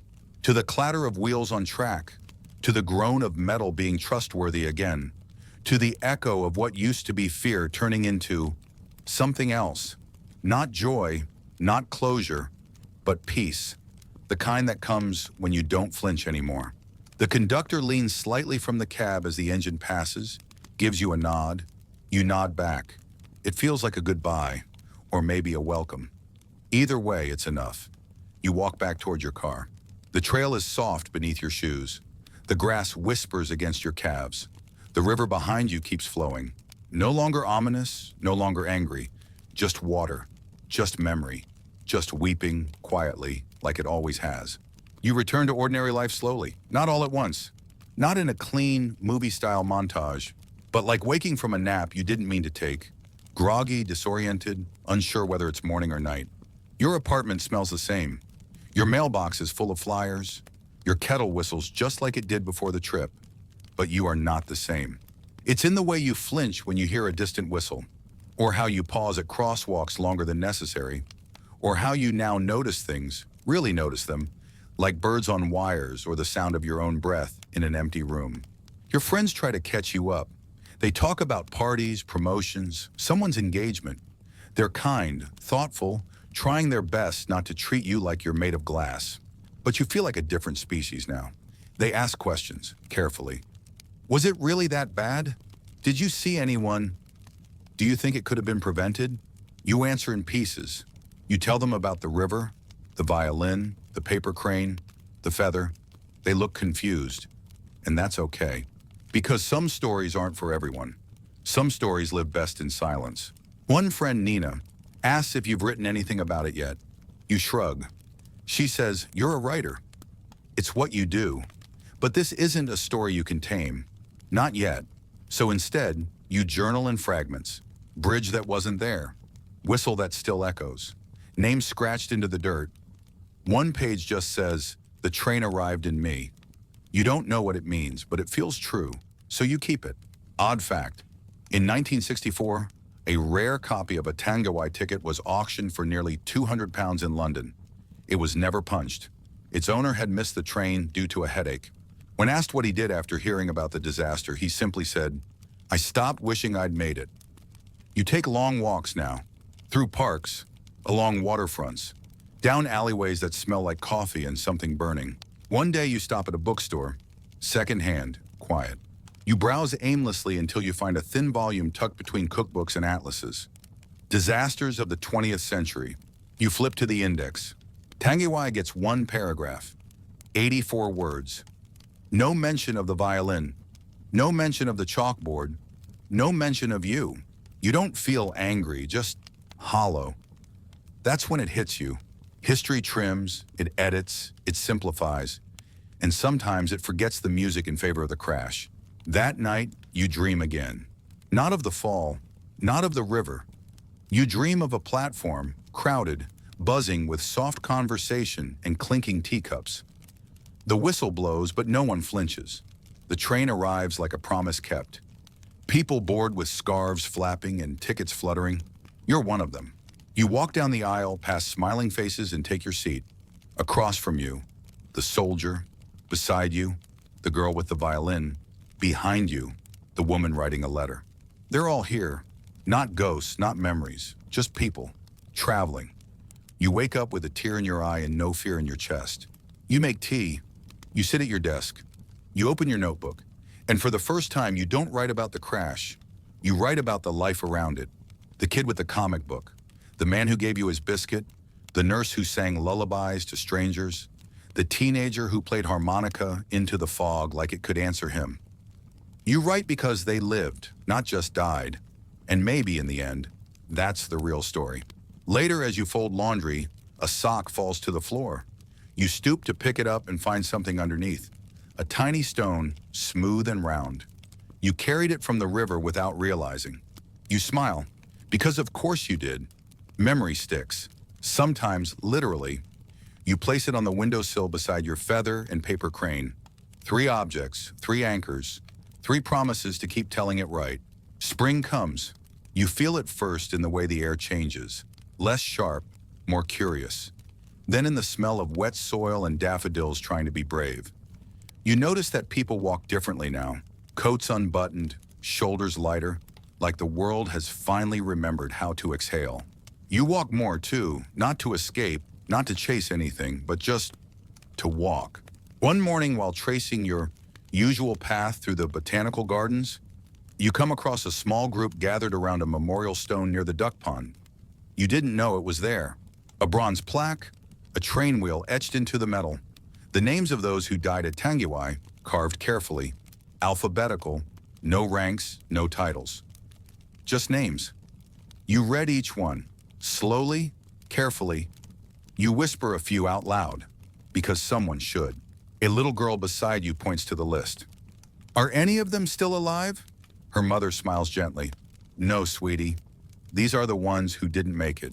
The girl frowns, then says, then how did their names get here? Her question lingers, because it's not just about stone or bronze. It's about remembrance, about choosing what to carry forward. You make a note in your journal later. Memory isn't a rescue, it's a promise. Later that week, you get a letter, handwritten, thick paper, tidy cursive. The return address says Wanganui Historical Society. Inside, and we're putting together a permanent exhibit on the Tangiwai disaster. We've heard from one of the archivists that you were there. Would you be willing to contribute a piece of writing, an artifact, or a memory for the display? You stare at the letter for a long time. Then you place it on your desk and sit in silence. Because you know this isn't just a request. It's an invitation to make it real.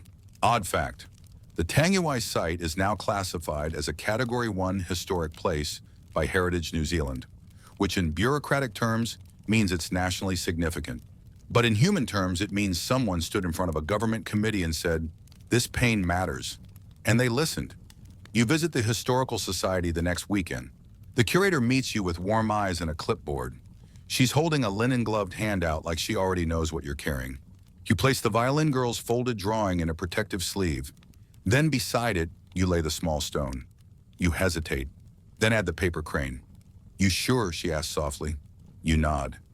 They belong there, and now they belong here. She doesn't ask for a story, but you tell it anyway. Not in full, not with all the tears or metaphors, just enough to tether the objects to their history, to remind the future that they came from people, not ruins, people.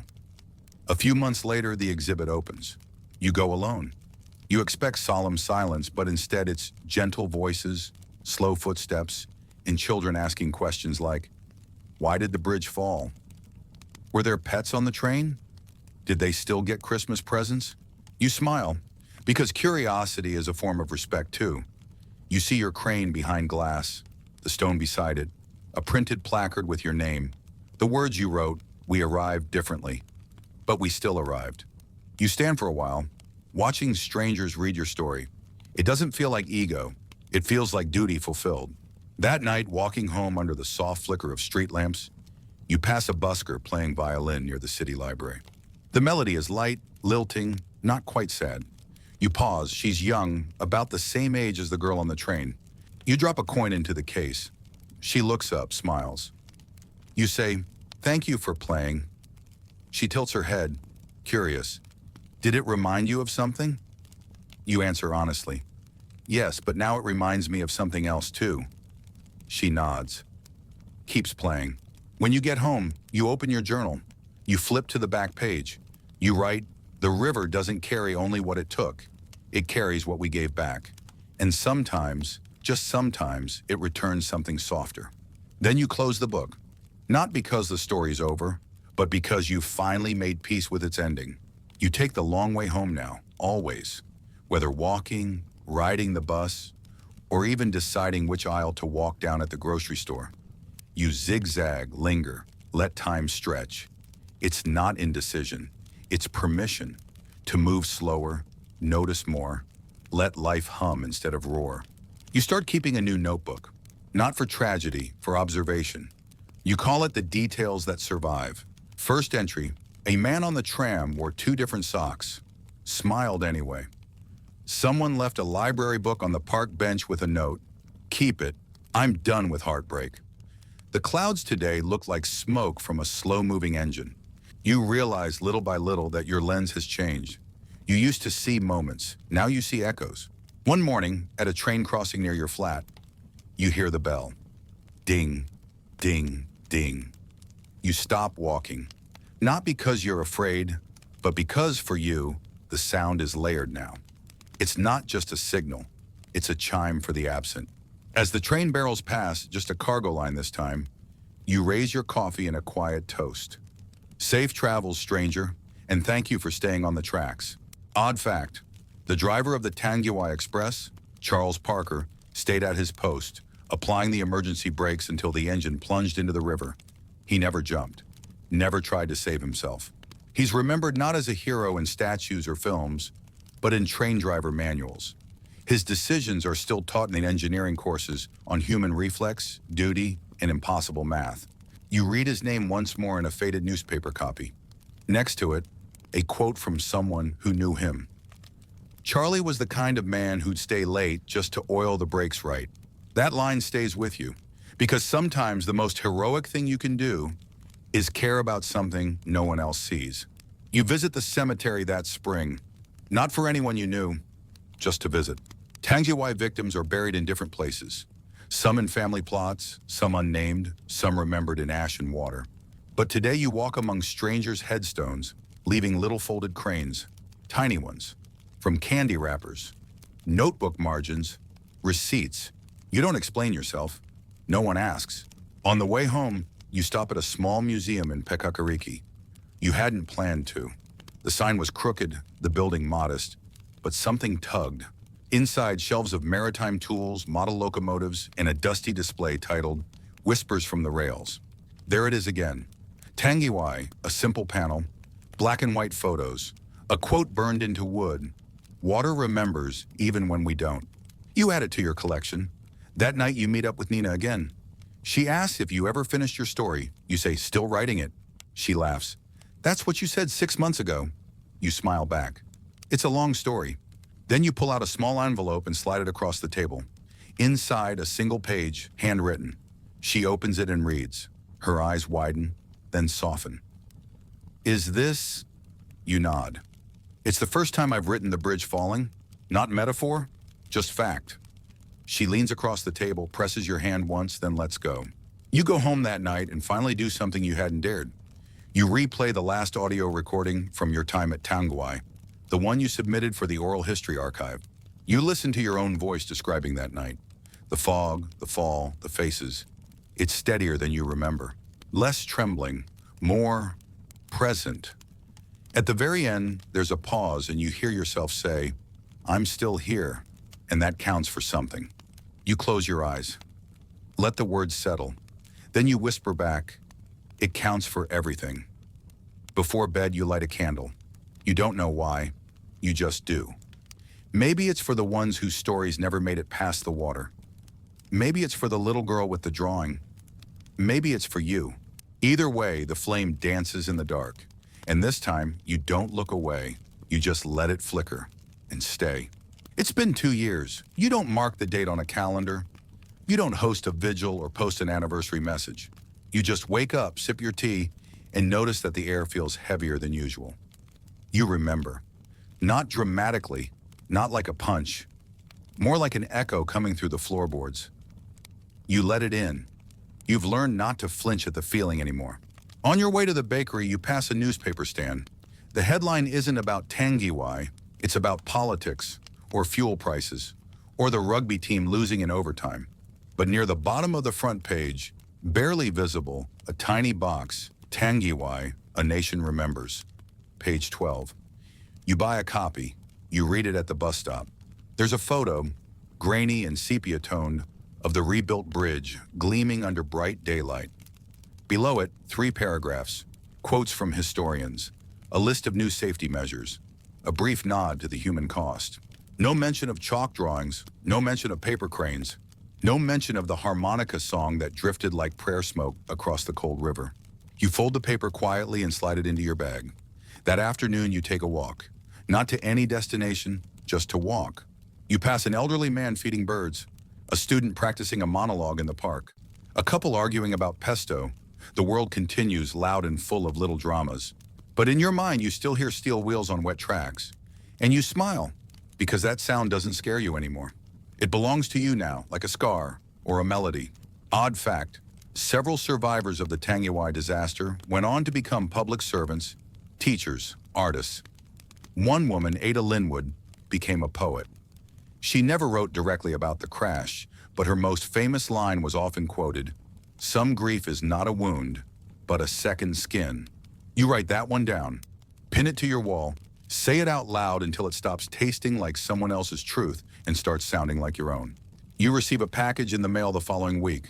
No return address, just your name in tight handwriting. Inside, a small envelope, yellowed slightly with time, a postcard, a replica of one found after the crash. The same one that read, "Can't wait for Mum's roast lamb and pudding." But this one has a new message scribbled on the back in careful script. For the ones who still carry the journey. No signature, just that. You tuck it into your notebook. No explanation needed. Some messages are meant to be found. That weekend, you volunteer at a local school's history fair. One of the students, maybe 11, with bright eyes and smudged glasses, has done a project on Tangiwai. She's built a model bridge from popsicle sticks, with cotton ball river swells and tiny paper people. There's a string of LED lights beneath it that flicker when the train crosses. "I made it so it doesn't fall," she says proudly. You ask her why. "Because it already did," she shrugs. "This time it makes it." You bite your lip and nod. "It's perfect." She grins. "It's not perfect, but it stays up," which might be the most accurate metaphor for healing anyone's ever said. You get home and open your drawer of quiet things. The drawer that holds the stone, the spare notebook, a handkerchief with a faded ink stain, one glove missing its pair, a dried flower someone left on the memorial wall 2 years ago. You add the postcard. You close the drawer gently, not to hide, to honor. That night, you write again. But this time, you don't write about falling. You write about what happens after, the cups of tea handed to strangers, the children who never asked for answers but made drawings anyway, the soldier who stayed just long enough to stop the next train. You write about holding the silence without filling it. And when you finish, you read the final line aloud. "We didn't just survive, we remembered." Then you rest your pen, fold the page, and smile because remembering is no longer heavy, it's just another way forward. You begin to speak publicly about it, not in auditoriums or on television, not with microphones clipped to your collar or news crews filming from the back of the room. No, you tell it at cafes, on porches, in car rides.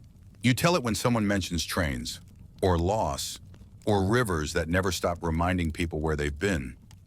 Sometimes you start with the bridge, sometimes with the violin, sometimes with the girl and the chalkboard. Each time the story changes just a little.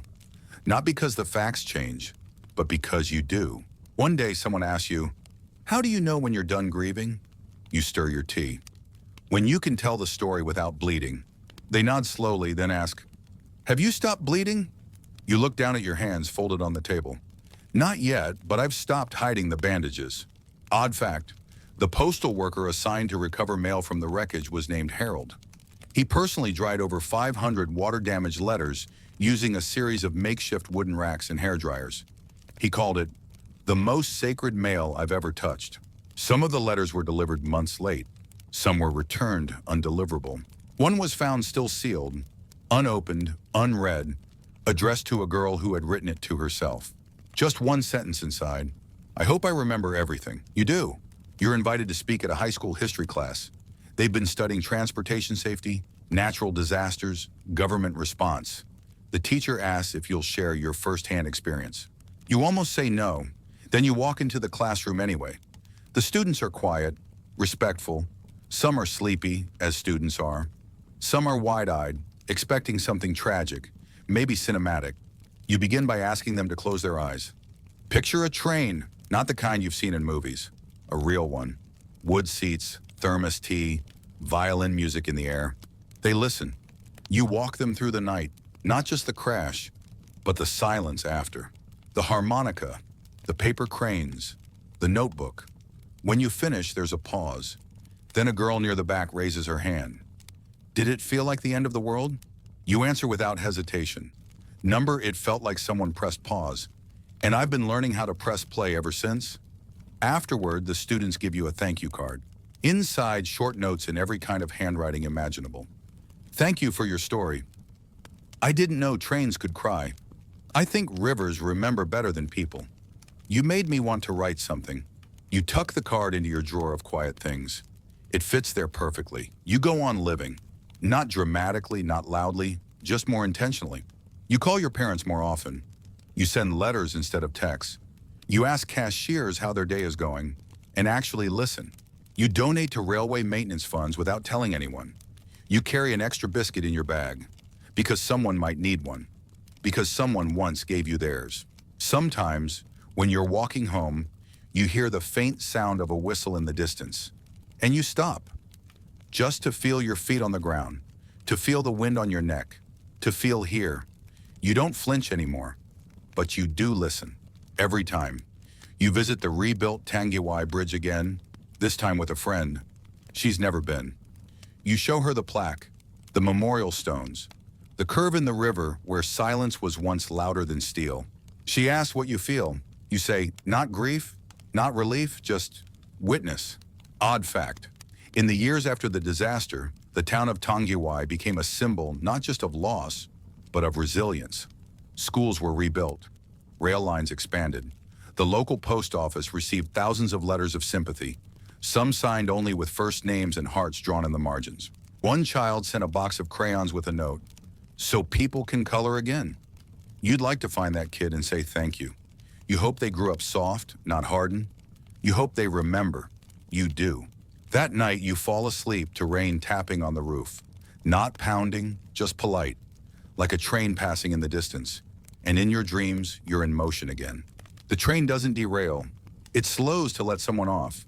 You step onto the platform, a new place, a peaceful place, and someone's waiting with a thermos of tea and a violin case.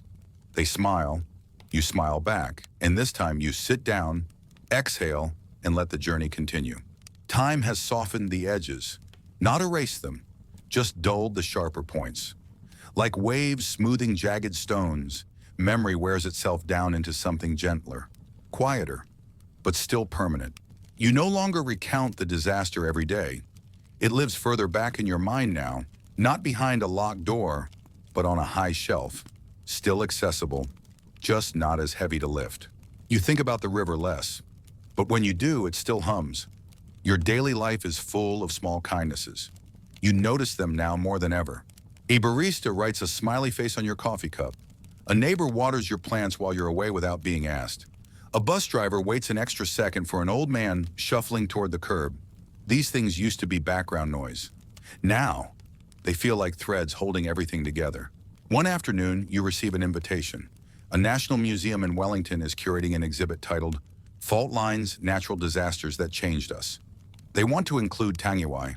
They want to include your voice. A curator calls you directly. Her voice is warm, with that careful tone of someone asking for something fragile. We've read what you wrote. Would you consider recording an audio piece for the exhibit? Something personal? You hesitate, then say, yes, but I'm not reading the facts. I'm reading the feeling. She says that's exactly what they hope for. You visit the studio a week later. It's simple. Padded walls, a microphone, a bottle of water on the table. The technician gives you a thumbs up from behind the glass. You adjust your headphones. The red light comes on. You close your eyes and speak. It didn't feel like dying. It felt like pausing, like the earth took a breath and forgot how to let it out. You talk for 15 minutes. You don't read, you don't perform, you just remember. At the end you say, some stories are loud. Mine was quiet, but it still echoes. The light clicks off. The room is still. Odd fact, the Tangiwai Bridge was rebuilt in just under 2 months after the disaster. Crews worked day and night, sometimes in freezing rain. One worker later said, "We weren't building a bridge, we were rebuilding trust." You visit that bridge again on the way home. It stands firm, unbothered, like it never flinched. But you know better. You place your hand on the railing, it's warm from the sun. You whisper, "You're doing better this time." Later that month, you attend the exhibit opening. People file in slowly, respectful. Glass cases hold twisted metal, melted lantern glass, handwritten letters with water-stained edges. A section plays your voice on loop near a quiet bench. You watch strangers sit and listen. Some lean forward, some close their eyes, some cry. You don't. You just breathe. Because seeing others feel it too, that's a new kind of healing. You walk through the rest of the exhibit.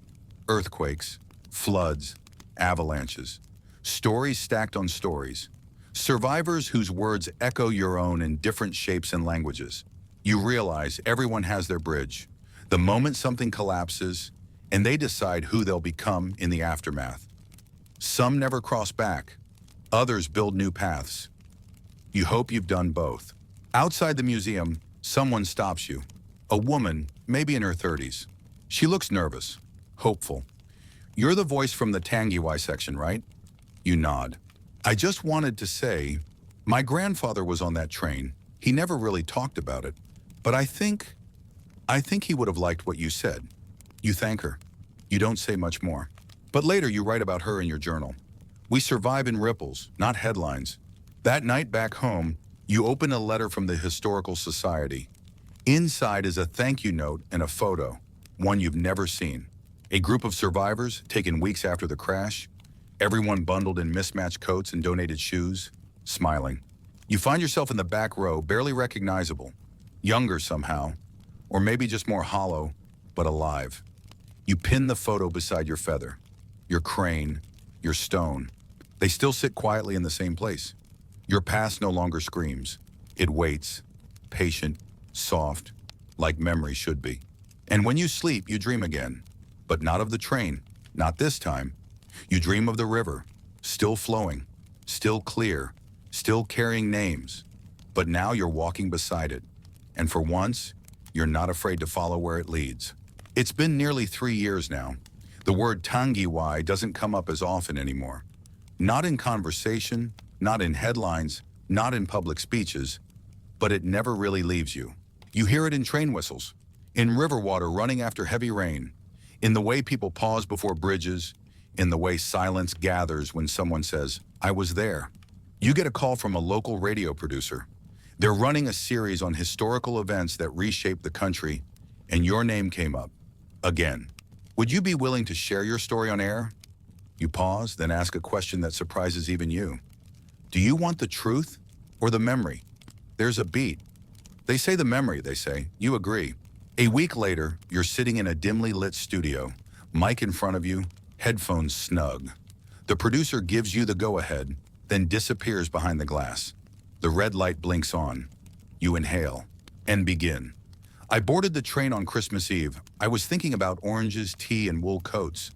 I wasn't expecting a river to change my name. You don't tell them everything, but you tell them enough.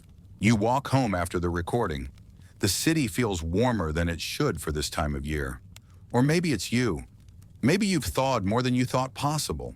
You pass by a flower stand. You don't need flowers, but you stop. The man behind the stall asks if you're buying for someone. You say, no, I'm remembering someone. He doesn't ask who. He wraps the bouquet in brown paper, ties it with string. Then you've already delivered it. You sit that evening and listen to the broadcast. It's strange hearing your own voice, stripped of everything but tone and breath. You hear your pauses louder than your words. And in those silences, you hear every scream that never got shouted.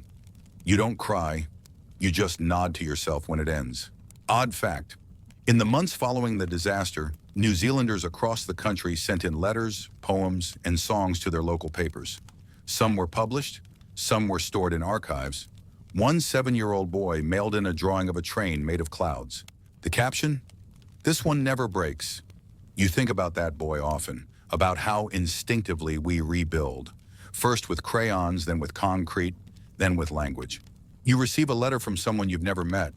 They listened to the radio segment. They wrote it on typewriter paper in soft, slanted ink. I wasn't there, but my aunt was.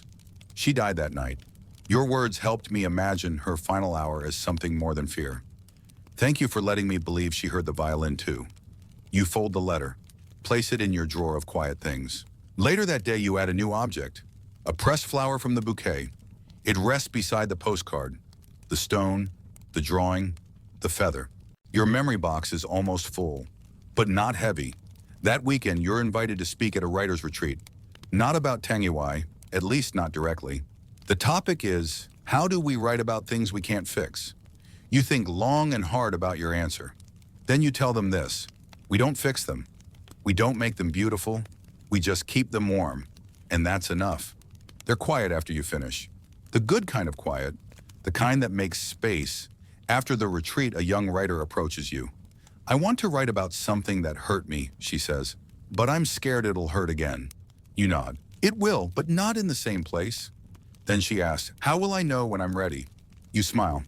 When the telling feels lighter than the hiding, she writes that down. You hope she never forgets it. You hope she tells someone else someday. That night you sleep deeply. No dreams, just peace. And in the stillness of your room, you hear the soft, steady rhythm of something passing by in the distance. Maybe it's a truck. Maybe it's a storm. Maybe it's a train that no longer needs to stop. You spend the next few weeks quietly, the kind of quiet that feels chosen, not imposed. You cook slow meals. You water your plants without rushing. You reread old letters, some of which you've never had the nerve to reply to. You watch documentaries you've already seen. And for the first time in years, you ride a train again. It's just a short trip, nothing dramatic. A regional line, half empty on a Tuesday morning. You board with a book, a biscuit, and a sense of peace that's tender but fragile, like porcelain in your chest. The train hums to life. You sit by the window and watch fields roll by like low thoughts, soft and repetitive. A sheepdog trots alongside a fence. A rusted swing set moves even though there's no wind. And you breathe. No fear, no flinch, just forward motion. The conductor walks down the aisle, tipping his hat politely. His uniform is crisp, his shoes squeak slightly on the floorboards. You smile and offer your ticket. He takes it, punches the corner, and returns it with a nod. Then he says something unexpected. Nice day for a ride, isn't it? You nod. Yes, a very good day. You don't tell him why. You don't need to. Odd fact. The original Tangiwai train carriages were all replaced within 2 years of the disaster. Some were sold as scrap. Others were quietly dismantled. But one wooden seat, retrieved from the wreckage, was turned into a bench that now sits in a railway museum with a tiny brass plaque that simply says, still carrying. You saw it once years ago. You remember running your fingers over the grain of the wood. It felt warm, even then. You arrive at a small town just before noon. You're not there for a conference or a speech, just lunch. You find a cafe with sunlit windows and chipped mugs. A radio plays soft jazz and the smell of bread lives in the walls. You sit, order tea, open your notebook. Not the grief notebook. A new one. The cover is navy blue, smooth. The pages are mostly blank. You flip to the first line you ever wrote in it. This time we begin with survival. You like how that sounds. The server returns with your tea. She looks familiar in a vague, could be a friend's cousin kind of way. She sets the mug down and lingers for a second. I heard you on the radio a while back. That story about the train? You glance up, surprised. She continues. My grandmother was a nurse who helped clean the bodies. She never talked about it. But after hearing your voice, I think I understood why she kept a candle by the door her whole life. You thank her. Quietly. Not because you feel wise or brave, but because you've become a mirror for other people's grief. And somehow, that's sacred. You take a walk after lunch. The town is sleepy, the kind where front porches outnumber streetlights. A pair of kids rides past on bikes, laughing too loud. A cat blinks at you from a windowsill. A wind chime plays something irregular and beautiful. You pass a community board and notice a flyer. Open mic night. Bring your story, your poem, your silence. You tear off a tab, just in case. That night, in your rental flat, you sit at the edge of the bed with your feet on the floor and your hands in your lap. You say aloud, thank you for not stopping. You don't specify who you're talking to. Maybe the engineer, maybe the violin girl, maybe yourself, maybe the train. All of them deserve it. Before bed, you take out the blue notebook. You write on the tracks go on, and I walk beside them. Not to outrun the train, but to keep time with its memory. You set the notebook down, turn off the lamp, and sleep. No dreams, no sounds, just breathe. A rhythm you've reclaimed. You return home with something new. Quiet resolve. Not the kind that hardens into stone. The kind that stays soft and warm, like a small fire that doesn't go out, even when no one's watching. Life unfolds in gentle increments now. You wake early, you stretch, you feed the birds on your windowsill. You write more profoundly. You no longer rush to fill silence. You listen, because you've learned that silence is not a void. it's a room, and some memories deserve a quiet place to sit. One morning you receive a postcard in the mail. No name, no message. Just a sketch of a bridge under a sky full of paper cranes. You flip it over. One line scrawled in pencil. Still carrying. You smile, not because you recognize the handwriting, but because you recognize the feeling. You're asked to give a guest lecture at the university. Not about the disaster, about memory. The topic is how we remember what hurts. You bring no slideshow, no notes, just your notebook. The students, most of them not even born when you boarded that train, listen intently. Some nod, some take notes. One cries and tries to hide it behind her sleeve. You say this: "We think remembering is about holding tight, but sometimes it's about loosening our grip, so the memory can breathe on its own." When the lecture ends, no one claps. They just sit with it, which is better than applause. Odd fact, in Japanese folklore, cranes are believed to carry souls to the afterlife. In some funeral ceremonies, people fold 1,000 cranes and float them downriver as a way of honoring those who passed. You learn this from a book a friend lends you. Later, you float one of your own, not for anyone specific, just for everyone. You watch it spin gently, lazily, across the surface of the water, and then disappear. You take a train ride again. This time, not alone. Nina comes with you. You don't explain why. She doesn't ask. You both sit in silence, sipping tea from paper cups. She leans her head against the window and says, "It's peaceful, isn't it?" You nod. Even the sound of the tracks feels like a heartbeat now. And it does. Clack, clack, clack. Not an alarm, a lullaby. At one point, the train slows for a bridge. Not Tangiwai, somewhere else. But your breath catches for a second anyway.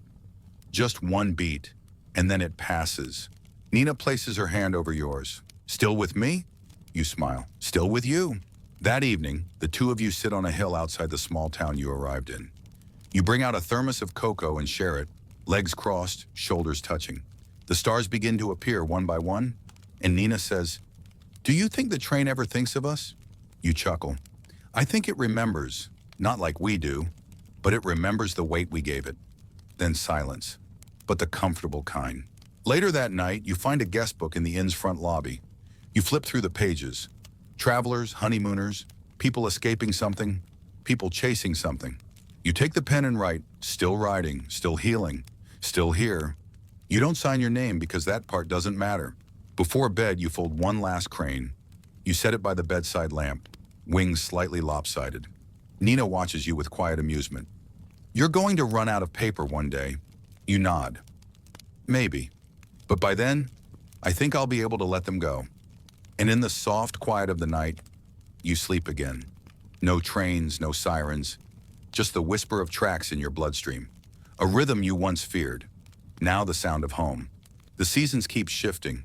You mark the passage of time not by calendars, but by the return of certain birds, the way morning light hits your bookshelf, the taste of the first ripe pear at the market. You've become a connoisseur of the ordinary. And perhaps, just perhaps, that's the greatest recovery of all. One day you find yourself at a public library, drifting aimlessly between shelves, not looking for anything in particular, just enjoying the smell of old pages and the occasional whisper between strangers. You stop in the nonfiction section, history naturally.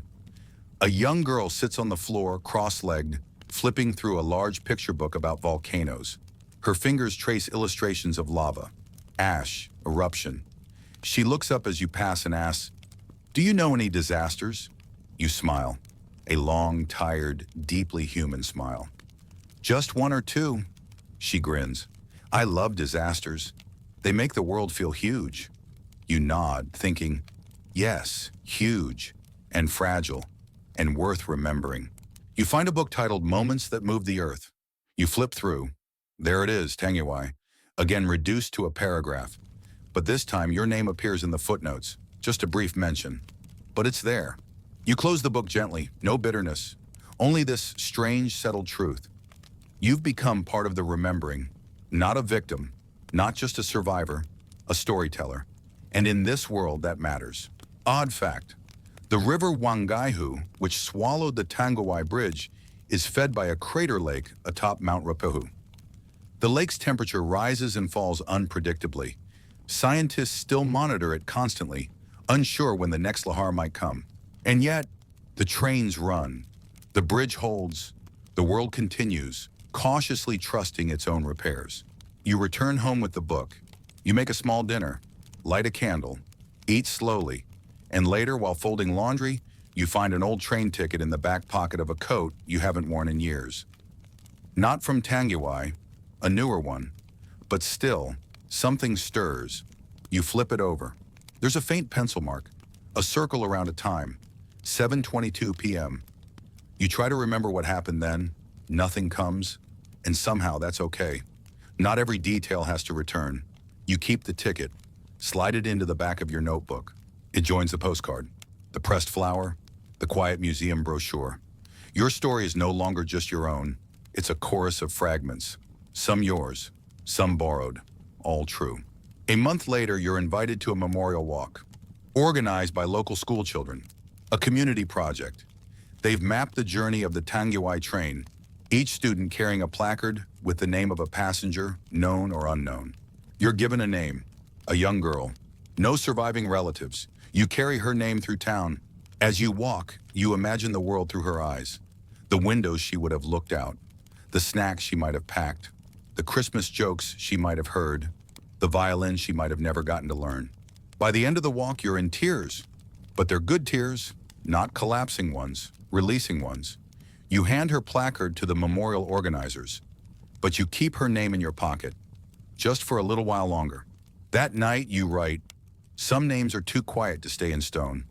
They ask to be spoken, so I will speak them." You say her name aloud once. No one hears except you, and maybe the wind. You dream again, this time not of the crash, but of all the people before it. Luggage carried, windows wiped clear with sleeves, pine needles tucked into pockets, notes scribbled and folded. You see their faces clearly, and for once, you're not one of them. You're watching from the platform, waving, whispering, "Go well," as the train pulls away into the light. Autumn arrives, not loudly, just a slow undoing of green, leaves crisp at the edges, air gathers a dry bite. Mornings feel like old photographs, a little blurred around the corners. You walk more again, but now it's not escape, it's habit. It's returning to something instead of running from it. One afternoon, while walking through the botanical gardens, you find a new bench installed beneath a golden elm tree. There's a small plaque on it, in memory of those who journeyed and the ones who carried their stories forward. No names, but you know who it's for. You sit, breathe, let the wind carry the names you've been holding. You receive a message that evening from the local museum. They're putting together an oral history podcast, 10 episodes on New Zealand's lost moments. Tangiwai will be one of them. They ask if you'd like to narrate. This time you don't hesitate. "Yes, but I want to write it too." They agree. They trust you now. You begin the script that weekend. You write with no outline, no plan, just instinct. The first line comes easily. "This isn't a story about a train. It's a story about what we carry when the track ends." You smile at your screen. That line feels right. You keep going. Odd fact, in one recovered train car, a luggage tag was found still attached to a scorched leather suitcase. It read, "If lost, return to love." You write that into the podcast episode. Let it sit between heavier passages like a soft breath. Not everything has to ache. Some things can just be quietly beautiful. Recording day arrives. You step into the sound booth. The producer offers you water, adjusts the mic, gives a thumbs up. This time you're not nervous. You speak with ease, with rhythm. You let silence do some of the work. You allow laughter into your voice. Not because it's funny, but because you're not afraid anymore. At one point mid-sentence, your throat tightens. You pause, then say softly, "Sorry." That part still holds on a little. The producer responds in your headphones. "It's okay. That's what makes it human." You continue, finish the session, and step outside into the cold air, feeling lighter than you have in years. The episode airs a few weeks later. You don't tell many people, but those who listen, they send letters, postcards. My grandmother always said the name Tangiwai with a shiver. Now I know why. I didn't lose anyone on the train, but your voice made me feel like I did, and then helped me breathe through it. Thank you for being gentle with the memory. You keep each note, not because they praise you, but because they're proof that the echo still travels. One listener sends a photo of a railway tattoo, just a single black line across their wrist. The caption says, "In memory of all the places we couldn't stay." You don't reply. You don't need to. You just print it out. Add it to the folder labeled Quiet Survivals. Another message comes from a boy in Canada. He's 15, has never been to New Zealand, but he writes, "I listened with my mom. We cried together, then we folded a crane. It was our first one. It looked kind of terrible, but I think it still flew." You laugh when you read that. Then you write back, "The first ones always fly sideways." That's how you know they're real. That night, you fold one more crane. You're not sure where it'll go. Maybe a windowsill, maybe a museum, maybe nowhere. It doesn't matter. What matters is you still remember how. What matters is you still want to. Winter rolls in again. You find yourself drawn to the riverbanks, not Tangiwai, just a river near your home. Still, slow, unbothered by your presence. You sit with a thermos of tea and watch ducks squabble over nothing important. You write in your notebook, "The river doesn't remember the splash, only the ripples." And somehow that comforts you more than you thought it would. A local theater group reaches out. They've written a short play, loosely inspired by Tangiwai. They call it The Passenger. They ask if you'll attend a rehearsal. You say yes, of course. The director meets you at the door. She's in her 20s, nervous and buzzing with caffeine and reverence. It's not literal, more like dream fragments. You nod. That's what memory is. You sit in the darkened theater as 5 actors take the stage. No train set, no bridge, just chairs, lanterns, and a soft ambient hum of distant thunder. There's a girl humming a violin line, a boy drawing with chalk on the floor, a conductor who never speaks, only rings a bell. It's strange, abstract, raw, but true. Not to the facts, to the feeling. When it ends, the actors stand quietly. No bow, just stillness. You clap once, and then again. Not for them, for the ones they carried. After the show, one actor approaches you. "Was it too weird?" You shake your head. It was exactly the right kind of weird. He laughs relieved, then adds, "I didn't know trains could haunt people." You smile gently. Not haunt, remind. Odd fact, one of the few items recovered fully intact from the Tangiwai crash was a harmonica. It had a name etched into its side, Marley. No one ever claimed it. For years, it sat in a glass case. Then during a museum renovation, it disappeared. Some say it was misplaced. Others believe it was taken, perhaps by someone who needed the music more than the history. You kind of hope it's being played somewhere, by a river in the dark, just once in a while. You write a letter to no one in particular. You don't plan to send it. You just write, "Dear survivor, I don't know your name. Maybe you were on the train. Maybe you were just nearby. Maybe you never heard of it. But if you've ever walked away from something that should have stopped you, I'm glad you kept walking." You fold the letter, tuck it into a book on your shelf, for a future reader. Or maybe just for you. A friend asks you to speak at her wedding, not about Tangiwai, about love.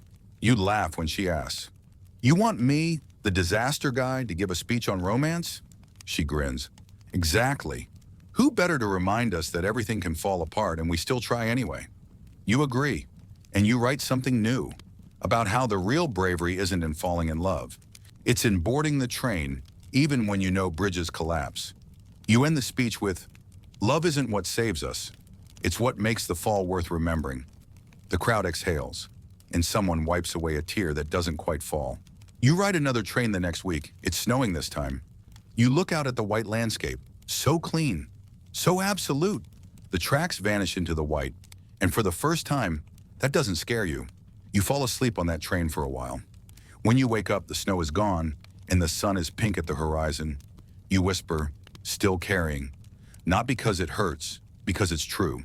The anniversary arrives again. Not the big public one with speeches and wreaths and headlines. Just yours. Quiet, private, deep in your bones. You wake early, light a candle, make tea. You sit by the window and let the morning light pass through steam in silence. You don't cry, you don't write, You just sit. It's enough.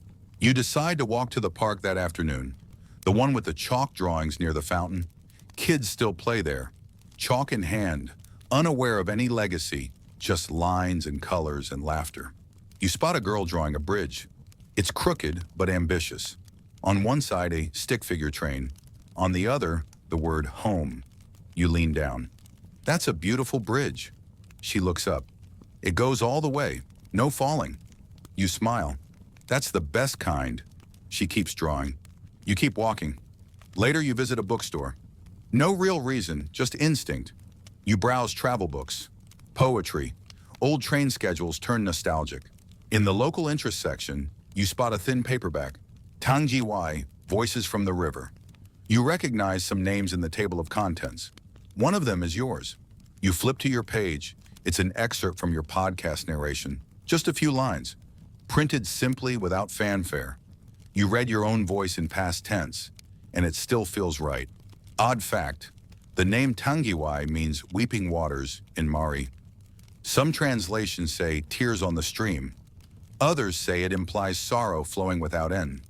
Historians still debate whether the name came before the disaster or whether the disaster made the name feel inevitable. You prefer not to choose. You think maybe some words just wait for the right event to show their meaning. That evening, you return to the river, not for ceremony, not even to remember, just to sit. The current is strong but calm. It doesn't roar anymore. It hums. You dip your fingers into the cold water. It moves around you, accepts you, ignores you. All at once. You let it. You unfold the last page of your blue notebook. You've waited to write this one. I am not the crash, I am the crossing. You underline it once. Close the cover.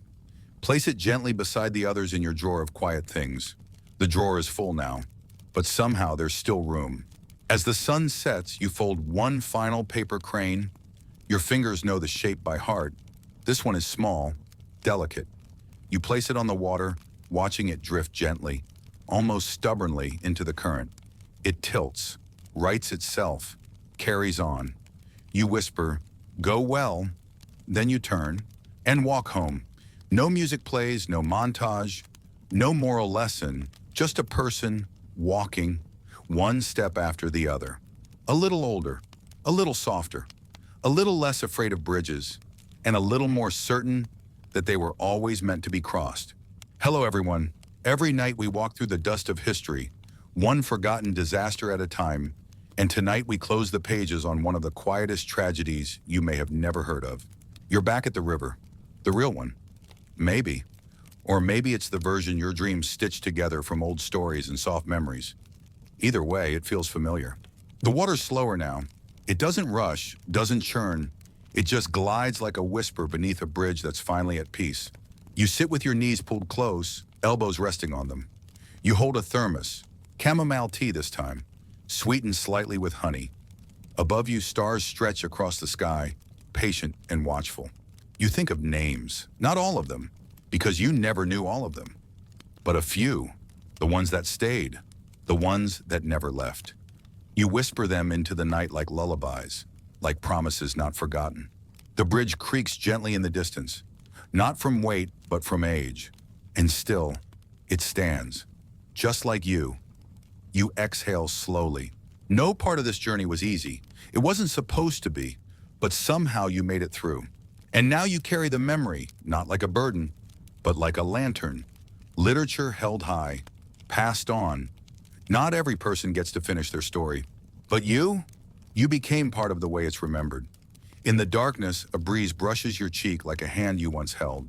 You take one final look at the river and smile. Then softly, almost imperceptibly, you say, "Thank you."